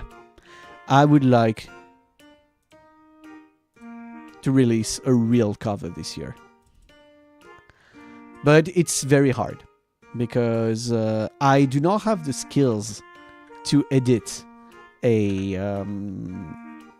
singing, music, and all of that. I don't have those skills. This is not something I've ever learned, and it's usually very expensive to hire someone to do it.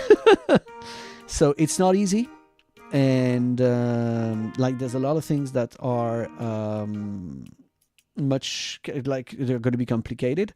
But I have an entire year to do one song. Even if it's just one song, I will have an entire year to learn it and to make a cover of it. So I have been training on several songs that I'm not going to tell you. But yeah, I'm planning to try and... Oh yeah, I do have songs in mind. So even on my Spotify itself, I have 5 different playlists that are only singing playlists. And so come one of the last, or maybe the last, I don't even know, point of today. Do more karaoke. I don't sing enough. I do not sing enough. I stress out far too much about what I should and shouldn't sing on stream. And sometimes I should just decide to be there and sing. Yep. So yeah, you guys are going to have to suffer through me learning songs. Karaoke is more about the fun we have than the actual absolute quality, but I do want to sing more and more often. Do it. Thank you, Fox. Because I do feel I've gotten better, but I've barely even shown that to you guys. And yes, to the people that were there when we did the watch along about it, there is some Has Been Hotel songs. Mostly songs. Okay, I'm gonna tell you who sings it if you want to. And the list is like there's a few songs. It's like there's 5 or 6 songs in the playlist I have. But there is songs by Alistar, the radio demon. There's a song by the main character by... Fuck, what's her name again? What's her name? Shit, what's the name of the main character? The daughter of Lucifer. Charlie, thank you, Charlie. So yeah, there's a song by Charlie. There's a song with Alistar. There's a song with Vox, the TV guy. There's several songs with Husk and or Angel Dust. So yeah, there's a bunch of characters that I've been thinking of singing, and there's even the song by the leader of the Cannibals. The song that she does with Alistar, when she tries to remind him, oh, by the way, you're my pet. You're part of my zoo. Now you obey me. That's basically the lyrics of the song. Rosie, thank you, Rosie. Yeah. Yeah, Don't You Forget. That's the song Don't You Forget. But yeah, like I have a bunch of songs, and I think I will do a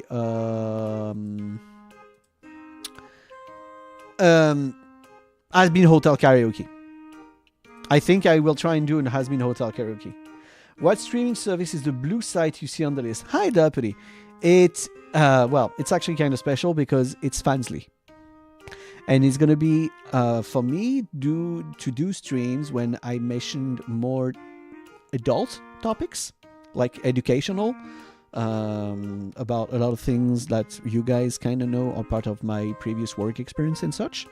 But also sometimes just stream games that are not allowed on neither Twitch or YouTube. Yeah, that's only. Like I'm still doing the same kind of stuff I do here, chatting and playing games, but it's just that I'm gonna chat about things that are not allowed in other websites and play games that are not allowed in other websites. Yep. No, I'm not gonna produce porn. If that's what you wonder, no, I'm not gonna produce porn. That is not in the plans. Yep. No, Lugus. Bruh. If one day I'm very rich, maybe I would, I don't know, get lewd art of Leo or Leia or both of maybe, I don't know, what's the name of the Japanese website again? But yeah, I could commission lewd art at some point. I don't know. We'll see. But that shit's expensive. So yeah. Maybe for a milestone. So for this, I think since I kind of robbed you guys of a subathon for the 2 years mark, I am thinking of doing a subathon later in the year. I don't know when exactly, but I remember that we had a ton of fun doing it. Yeah, there will be a subathon at some point. Yeah, it could be in October to celebrate the 1 year of this model. It could be September or October next year. Yeah, I think October next year could be a good moment. We could even make it a spookathon with like a ton of horror games and everything, since it's going to be Halloween month. I think that might be a good idea. October would be this year. Yeah. I mean, in 9 months. In 8 months. In 8 months. And I would start at the start of October, and the subathon would be able to go to a maximum of 1 month. So basically, as many hours that we can fit in during the month, depending on the stuff that we do and the milestones are reached. Skeb, yes, Skeb, exactly. That's Skeb I was thinking about. For this, I am planning to. I've asked Shitty to do a character sheet of Leo and Leia at some point, so that we can use that as references, like to have like character refs for artists to use if they want to, and that will give us the possibility of actually commissioning art, and you guys too if you want to, because that's what it's used for usually. So yeah, there will be a reference sheet for Leo and Leia once it happens. Because Leia hasn't had official art yet, apart from like with the associated with the 1.0 Leo, and this is gonna happen at some point. Yep, that would be handy. Yes, I know. I should finish a 3D Leia model one day. It was great. What you did was great, honestly, Dup. Take your time. Like, if you feel like it, I'd love to see it. Honestly, I'd love to see it finished, and I would do everything I can to use it on stream. But yeah, like, take your time. Enjoy yourself doing it, you know? I really appreciate all of you guys' creations all the time. Oh yeah, that's something I think I talked about with the people when we were doing the watch-alongs on Mondays. But every single thing you guys make, memes, jokes, like it doesn't even have to be high quality memes or anything, but every time you make a reference or you joke about something related to stream, to the tavern or anything like that, you do not realize, I think, how happy it makes me. Every time I see something created by a community, it gives me that stupid ass giant smile on my face and makes me emotional. Like, honestly, there is nothing that doesn't make you feel all fuzzy inside. And it could be the shittiest meme ever, and I will love it. I love every single one of those. So please, if you ever have like just a passing thought of doing something like that, please do it. I love it. So you got emotional with the ugly bastard one? It still makes me laugh to this day. You fucking idiot. Time to make Leo Chungus real. Okay, I'd be sad if Leo Chungus is my legacy, but you know, that's how life is sometimes.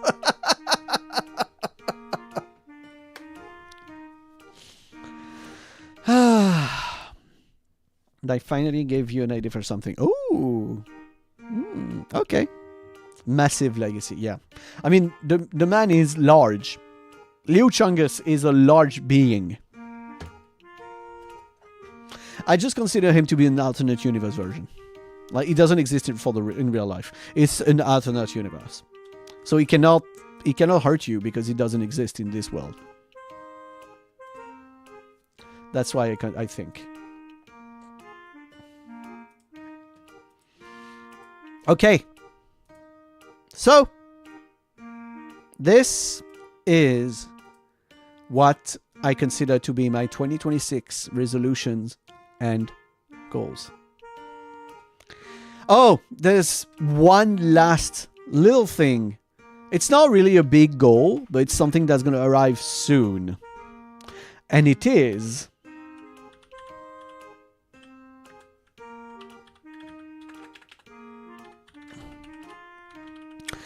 Lord of the Ring full watch along from start to finish at once.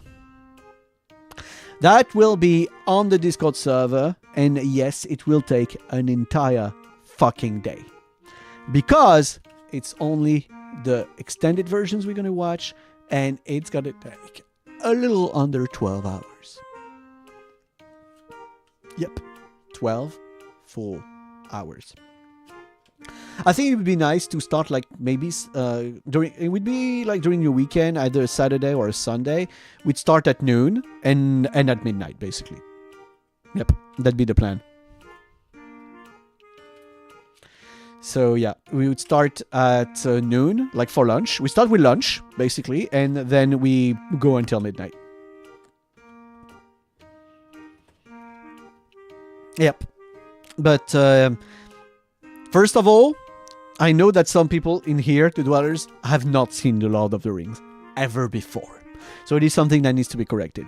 But also, there is a reason to play The Lord of the Rings in 2025. Do you guys know why?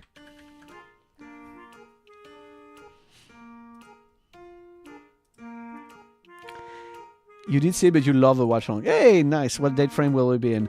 It might be before the end of the month. It might be like in 2 weeks or something like that. But the reason why 2026 is a great time to watch The Lord of the Rings is this month, I think, or like this year, is the 25th anniversary of the Fellowship of the Ring. So technically this year is the 25th anniversary of the movies, which makes it the perfect time to rewatch them for people that already seen it, and a perfect time to discover them for people that have never seen them. Actually, if you are interested by that, check in your country, in your city. But I know that they are doing a re-release in cinemas for people that didn't have the opportunity to see it when they were younger, or maybe they were not even born. But it's gonna give people an opportunity to see the movie in a movie theater, which is an incredible experience because it's a very grandiose and epic trilogy of movies with incredible scenes that are great in cinemas. Yep. And I guess that is everything I thought about for 2026 so far. Oh yeah, there's one last little thing that I kind of want to put in the numbers.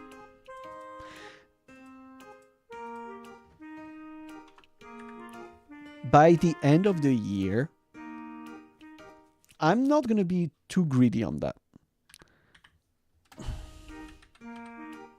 I would love to manage to reach 25 average CCV. We are at 17 and we oscillate between 15 and 20 currently. If I can manage to reach 25 viewers average by the end of the year, I'd be happy. CCV is concurrent time viewers. So it's 25 people on average watching the stream at all times. And that is something I would love to see, because more than any other numbers, to me, CCV is kind of the most important, because the more people watch stream, the more life and the more interactivity we have during the stream also. And it just, I think, makes the experience better for everyone. So yeah, that would be one of my goals, of trying to stay interesting at all times to actually reach 25 CCV before the end of the year. More peeps, yep, trying to populate the tavern a bit more. So yeah, we have a bunch of things. There's a bunch of things in there. Some that are going to arrive earlier or sooner than others. Some that still need work. Some that need a lot of work, like the cover. But and even streaming on the blue side, this is something I need to get verified and everything and blah blah blah to be allowed to stream there. So there's gonna be like prep to do. Some are very easy, like continue the watch alongs. By the way, for the people that are interested and were not there last week, next week's movie we're gonna watch World War Z and the Korean movie The Witch Part 1, The Subversion. Yep, this is what's going to be watched on Monday at 6 p.m. CET. Donc, so Western European time. Or if you want, UTC +2, if you want to use the global one.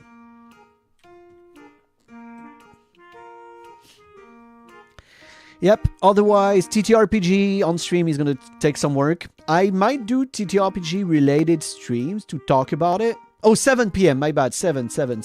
You're right, Phoenix, 7. 6 are the streams, 7 is the watch along. Thank you for pointing that one out. So yeah, I want to do streams that are related to TTRPGs a little bit more. I might do writing streams when I just write about stuff and we can think about things together and shit like that. We'll see on this if it happens or not. And otherwise, I do want to plan the TTRPG on stream, but this is going to be a bunch of work to get the people motivated and valuable and even understand how everything is going to go in for me to plan it. But I do want, that's one of the big things for me, I do want to be more proactive in terms of projects. I've kind of, okay, like I said, basically all of my numbers went down in 2025. During my second year, all of my numbers went down. Speaking of the CCV, we were 20 average at the end of 2024. We were 20 average, which was great, was incredible. We went down to below 10 during the year. 20 is very good. 20 is very good. But yeah, we went from 20 to below 10 across the year. Yeah. And I had no idea what caused that at the time. It was dreadful. It was kind of dreadful. But yeah, the average went below 10. You don't have to be sorry about anything. Don't worry. But yeah, like... It didn't feel good to see literally my viewership go down across the year. I was like, oh, wow, okay. So, yeah. And it was not, there was a lot of self-questioning, you know, of doubts and stuff like this across the year because of that. But we are back, we're coming back. And now, like I said, we are averaging 15. We are averaging 15 again, which is very good. I'm very, very happy to see that growth again. And so I do want to do more for that. You still kept regulars. Oh, I am extremely thankful to all of you guys that stayed all this time. But this is going to be a talk for the 2-year stream next week. But yeah, I am extremely thankful. And you guys changed everything for this channel. You change everything for this community. I may have assembled this community, but you guys are the life of it. You know? And this is never going to change. This is never going to change. All of you guys I see today, all of the names I see in chat today, are people that stayed for a long time and decided to come back again and again and again. And it feels great. You are the heart and we are the blood. That's actually a pretty nice image. That's actually a pretty nice image of it. I try sometimes to be the brain, but it doesn't work that well.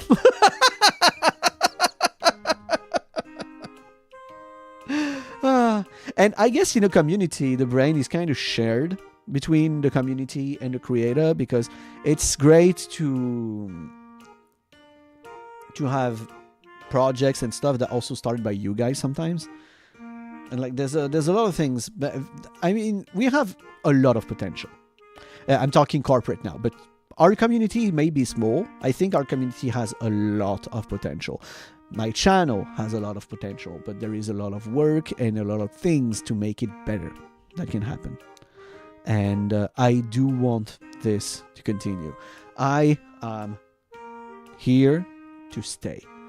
Unless something catastrophic would stop me streaming, I do not want to ever stop streaming. I love the time we spend together. It's actually done wonders to me to stream, to spend time with you guys, to play those games. And I do not ever want to stop if I can. Like, I'm going to give you an example, a stupid example. You know how much I enjoy stories, right? I've told you guys several times, and you've seen on stream how much I enjoy stories. did you know that before I streamed, I barely finished a game a year? Maybe 2. I would never go to the end of games when I played on my own. Since I stream, I almost finish every single game I start. We go to the end, we discover entire stories and all of that. And it's been feeling so nice. On top of all the time we spent together. It is so nice. It's hard to focus on one game at a time, sometimes normal. I mean, well, I say stupid in the sense that it's something very simple. But yeah, being able to go to the end of games, to like a bunch of things, and all the time we spend together, the interactions, the watch-alongs, how we talk during the streams, how we joke around together and stuff like that is great. I'm having a great time. I know because of the way I talk, you guys might feel like I'm kind of sad or pessimistic about like the numbers, the past, the things like that and everything, but I'm not. Like, even when my numbers went down, now in hindsight, I say that it felt bad, it brought a lot of doubts and stuff like this. But honestly, I'm just saying this as exposing facts. Because that's what it is. There's no reason for me to be sad about it now. It's just I expose facts of what happened, and I try to tell you guys how those happened. I just sound stoic and objective. I'm glad you think that. I'm glad you think that, Dizu, because that's kind of how I want to present it. I'm just saying, yep, that's how it went. And the great thing is right now, I can even say that we bounced back from that, which is awesome. I do behave like a dad. Okay, I see. I mean, I don't hate it. Like I said, the dads in anime and such are the ones I relate to the most now. So I guess I am what I am at this point. That's it. So otherwise, I'd remove this text now. Boop. What is happening next? So, the things that are gonna happen soon. There will be, of course, the birthday stream next week. It will be either Saturday or Sunday next week. Because the exact day is on Tuesday, but I felt if we want to celebrate and do, I was planning to maybe do a 12-hour stream during the day, like stream from morning to evening. But it's better to do this on the weekend for everyone to be available, you know. So there will be the birthday stream during the weekend next week. There's a few games that I have planned to play soon. One of those has been gifted to me by the friend that started When We Meet, actually. And it is Armored Core 6. Yep. I will be playing that game that is considered to be one of the hardest games made by FromSoft. I mean, in general, Armored Core are considered to be harder games than the Dark Souls ones. Some want more than one there, though. What's it about? Mechas. It's a mecha game.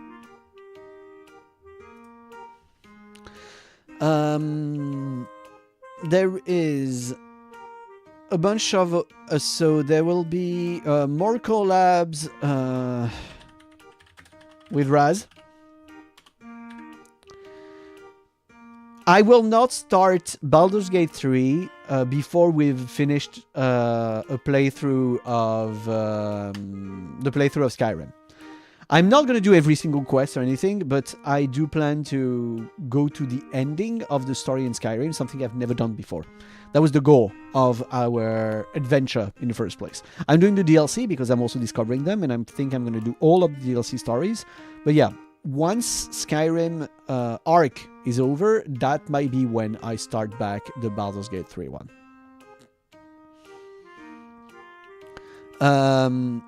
There's a bunch of other games I have installed and I haven't touched yet because I want to play them together. There is the horror game Routine. The sci-fi horror game Routine. There is The Outer Worlds 2. And there is also a game I discovered on Discord while I was sick the other time, and it is Volcano Princess. That game is apparently some kind of a visual novel, but it's a visual novel when you are the dad of a princess and you educate her and you help her grow up and everything. And I do want to. I started the game. I played it for like 5 minutes. Not even 10 minutes, I think. Like something like 5 minutes. And I was like, oh, I want to play this on stream. And so it's here. There's a bunch of others because there's a bunch of things that I've seen that seem very fun that I'm very interested in. But those I haven't installed because some of those games are pretty fucking big. But there is the latest Indiana Jones game that I do want to play. There is... well, actually, that might be it. That might be it. Indiana Jones, the latest Indiana Jones game. This is a game I wanted to play with you guys. Oh, Wuchong Fallen Feathers, the Souls-like. The Chinese Souls-like. I will also do more When Winds Meet streams because I want to upgrade Leo in his... no, not Wukong. Wuchong. W-U-C-H-A-N-G. Wuchong Fallen Feathers. Let me write it up. Wuchong Fallen Feathers. I do not have Wukong. Too expensive. Too expensive. I'm not buying Wukong. What else was there? Oh, there is something. There will be a few things I'm looking forward to for the year. So this is not I think this is it for the coming soon. For the coming soon, there's this. By the way, for the community games for the community games for the birthday stream, there will be golf with your friends. I will be doing a big golf with your friends session, inviting as many people as possible. Mostly with you guys. I'm gonna tell my VTuber friends that I'm doing my birthday stream, but mostly I want to spend time with you guys. So it's gonna be something I would do with you, because what we're celebrating is the time I spent with you, and that's what's important to me. There will also be some crab games. We are gonna do some crab games. For this, I remind everyone, but I don't think that's an issue for everyone that I see in chat today. But in case you are a lurker and you are interested to play crab games with us, the codes to join the server are only going to be in the Discord. Because I want to avoid what we had during the last subathon of kind of pros at the game that just make the experience not that fun. Because they're tryharding using glitches and such to win every single game. And fuck them. Yep. Fuck those guys. There might be other games. And I'm trying to think of things that could be fun, that are easy to have. Like could be free games or very, very cheap that can be fun and easy to learn fast. So we'll see. We're going to do a few things. Yeah, also, guys, Noita is going to be back for the birthday stream. Yep, Noita is going to be back. Oh, there is another thing that I have to plan for. I'm going to remove all of this.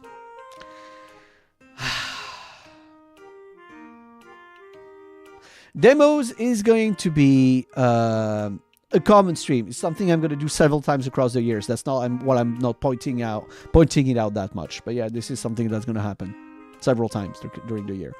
I mean, I'm going to do streams every time there is a Steam Next Fest, and also I'm going to just do demos, trying streams from there to then. Yep. But yeah, no, there's a thing that is one of the goals, actually, of 2026. Something that needs to happen in 2026. Something I promised before. And it's going to be pain. Oh, it's going to be so much pain. It is.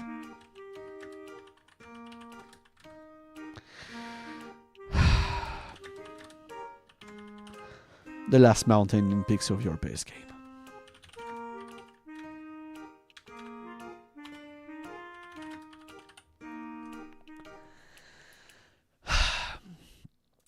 A little reminder. The last mountain in the game Peaks of Yore. So, usually people say that doing all of Peaks of Yore takes around 20 hours. It takes around 20 hours to finish the game.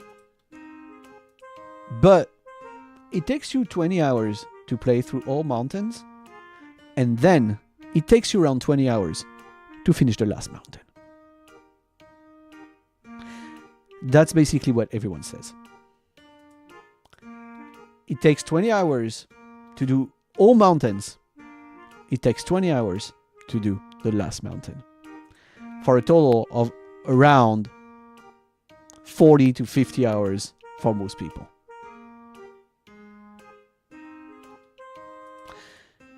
Yeah. Still not that much. 20 hours on a climbing game is a lot. But yeah, the Solemn Tempest, the last mountain in this game, is going to be a real challenge. But the thing is, I've been playing Peaks of Yore as a challenge. The challenge was that I don't end stream before I finish the mountain. So we'll see what we do for the Solemn Tempest. But this is what I'm going to be attempting. All in one go, yes, that's the idea. The idea is I start stream and I don't end before I finish the Solemn Tempest. Need 20 hours stream incoming? Yeah, maybe. I mean, I don't remember the longest I've gone, but I've done worse than 20 hours. Like during the subathon, we did crazy hours. Wait, guys, I need to check something.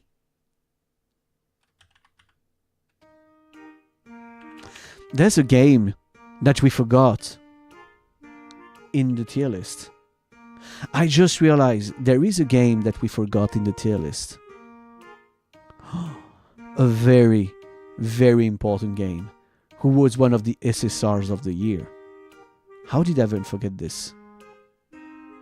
How did I even forget this? Okay, give me a second.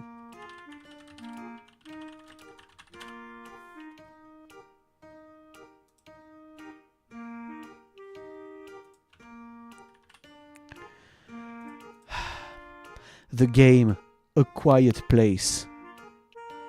The Road Ahead. The A Quiet Place collab from start to finish during the subathon. That stream.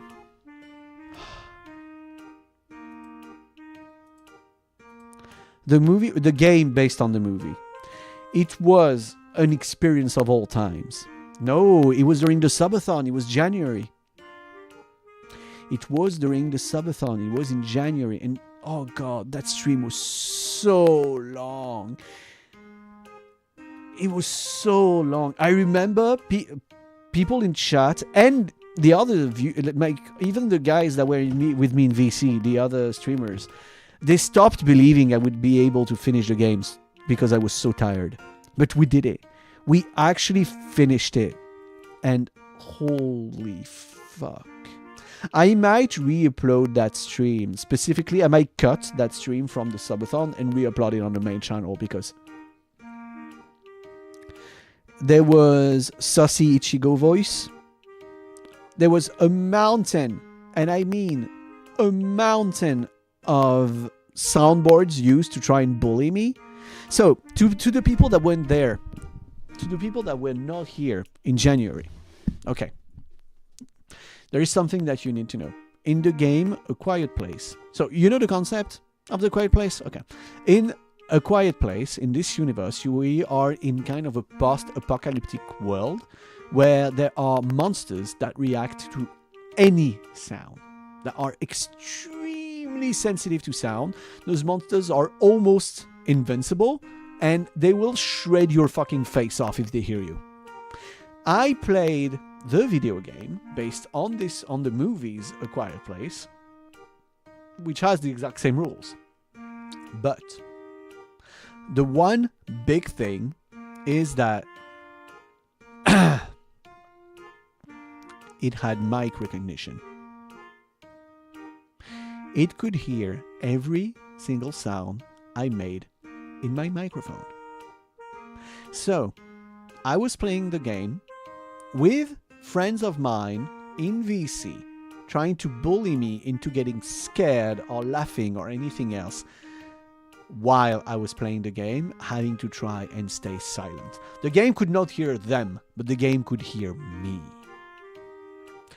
It was a playthrough of all times. It really, really was a playthrough of all times. In the best and worst way possible for me. It was literally a bullying playthrough. Like, the whole time, everyone was trying to make me laugh, to make me scared, to make me react. Basically, they tried to make me react as much as they could. And I was playing the game on the highest difficulty level, which is the movie difficulty. I think that's what they called it, realistic or movie. So basically, the monsters are as dangerous as they are in the movie. Which means I made one sound too much, I would attract a creature. I made one sound too loud, I was instantly dead. I could not hide, I could not do anything, could not run away, because if you run you make noise. I would just be dead if I made the wrong noise. And I finished the game in its highest difficulty with that handicap on top.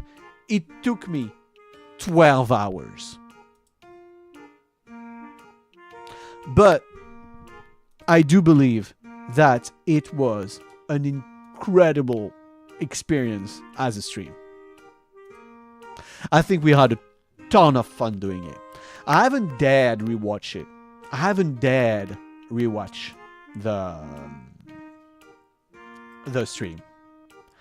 Well, at least part of it, because I'm not going to rewatch it all 12 hours. But yeah, like, oh boy, this is going to be something. Oh yeah, guys, there's a little thing I promised you during the last subathon.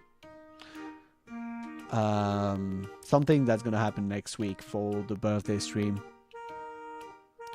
I don't want to do it. I really don't want to do it. But we're gonna rewatch my debut. Yeah. We are going to rewatch my debut. I'm gonna cringe to death. I'm gonna hate every second of it. Like, yeah. We are gonna rewatch my debut together for the birthday stream. That's a promise. That is something I promised a year ago, basically. And it hasn't happened yet. So it has to. And when better than during a birthday stream? Yeah. Okay. So, everyone, I hope you learned a few things. Maybe you now found a few VODs that you might want to watch of the past year. Or rewatch if you were there. Yeah, stretch and hydrate. Actually, a good idea. I'm gonna drink some water.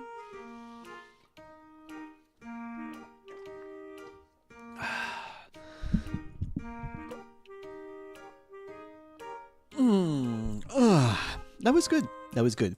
I think we had a good time today. I think it was fun. I Oh, that's like actually kind of a thing. I didn't put it in the goals, but it is something that I do want to do, and it's to do more yapping streams. Do more streams when we just relax and yap. Because there's a lot of things I liked yapping about too. There's a lot of things I would yap about, and I feel like, especially when we played Lone's Lore or stuff like this, we all had fun during the yap sessions. I feel like the yap just makes things better to yap more. Yep. So there will be more yapping streams.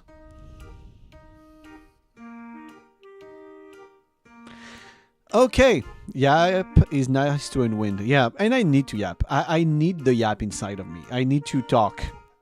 Talking makes me feel good. Ha! It does. Oh yeah, in the coming soon, there's going to be also a bunch of streams of the Cozy Chaos. You know, with Ichigo. Yeah.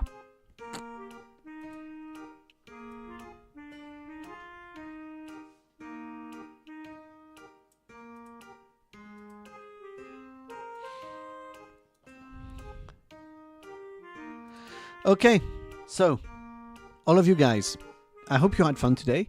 I was thinking that I might be busy tomorrow, but it seems that what I had in mind in the first place is not happening. So there might be a middle of the day Cozy Chaos Minecraft Guerrilla tomorrow. Yep. And in the worst case, I will see you guys on Sunday at the usual time, which means noon, for the continuation of something I know a lot of you guys are waiting for, and it is the Skyrim Dagoth playthrough. Actually, a little detail I remembered that I forgot. Last time, before we ended the playthrough, I found the beacon, I think it's called. Someone touched the Meridia's beacon. Yeah, I found Meridia's beacon, and there was a voice that talked to me in my head and everything. So there's gonna be why does Dagoth has the at the end? I actually don't know. I think that's just his. Oh, I think because he's from the house of Dagoth. And he is the of Dagoth. He's Lord Dagoth. Dagoth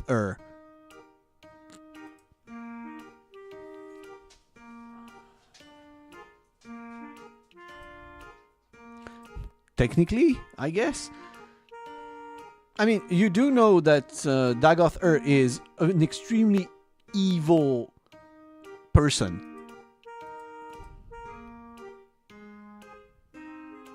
Is the main, I think he is the last boss of Morrowind, if I remember correctly. You can fix him? No. No, you cannot. He's an absolutely terrible person, and that's why that's so fucking funny to have him. And he can fix me. He's gonna make you worse. He's going to make you worse, 100%. But yeah, tomorrow I'm thinking of doing some Minecraft. I made the most racist man in all of Morrowind is evil. No way. No, man. It's not in all of Morrowind. It's all of the Elder Scrolls. No wonder he became evil if his parents named him Hey, you don't know, in their language, maybe that means beautiful. It sounds like a good fella. Very chill. Yeah. He takes drugs. That's why he feels chill. Dagoth has a lot of issues. We have went too far with you. So yeah, we're gonna see him again on Sunday. I'm thinking of doing some Minecraft tomorrow. I've already created a thumbnail for YouTube. I just didn't put a time or anything because I think it's going to be more of a spontaneous thing. But yeah, some Minecraft tomorrow and Skyrim on Sunday. So in 2 days. And then I'm going to cook the schedule for next week, which I think is going to have the horror game called Look Outside. I've bought this on advice of Ruffle Fox, actually. and I've been very curious about it. And yes, I am going to try the game called Look Outside. And otherwise, I have no fucking idea what I'm gonna do, but I'm gonna do it. You know some of it. Great. Okay. And also, I'm gonna contact Raz and maybe Wrath also again to try and do the hobo game co-op thing soon. And there's also a thing that I want to play soon, very soon, because well, I think it should be Kino, especially since I don't know the game. But I'm gonna put Metal Gear Rising: Revengeance very soon on the schedule. You know, that game I've never played, Metal Gear Rising: Revengeance, because I've actually never played it. I don't know anything about the game, apart from the fact that it's very memey and that a lot of people love it and there's a lot of memes. And I know of the meme about Nanomachine's son with the guy that I think he's a senator or something like that. But yeah. It's... Yeah. You glad you got gifted it? Yeah. So yeah, there's gonna be a full playthrough of Metal Gear Rising: Revengeance in the very, very, very close future. Let me check something. Is it a game that's short enough? 7 hours. That's a game that's short enough to do on the one day on the weekend stream.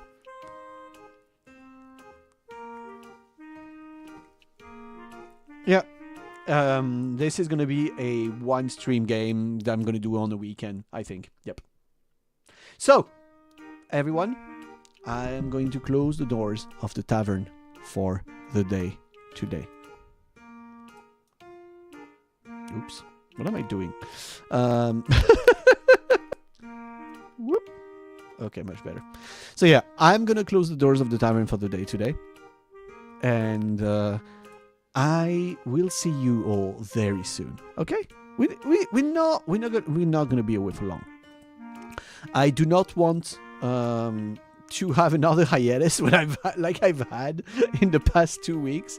So yeah, I'm here to stay. I'm here to stay, and I do want to do more longer streams also to spend more time together and have fun. I've missed streaming so much. Guys, those past 2-3 weeks, I've missed streaming so much. I'm looking forward to Sunday streams so bad. So yeah. Salut, Gus Dwellers. I hope you had a fun day in the tavern today, but I gotta close the doors. You are free to stay and chat in the Discord, and I might join you guys even a little bit. But this is going to be the end of the content for the day. You all have a good morning, a good afternoon, a good evening, or a good night. And I hope to see you all very soon. Thank you for coming. Bye-bye.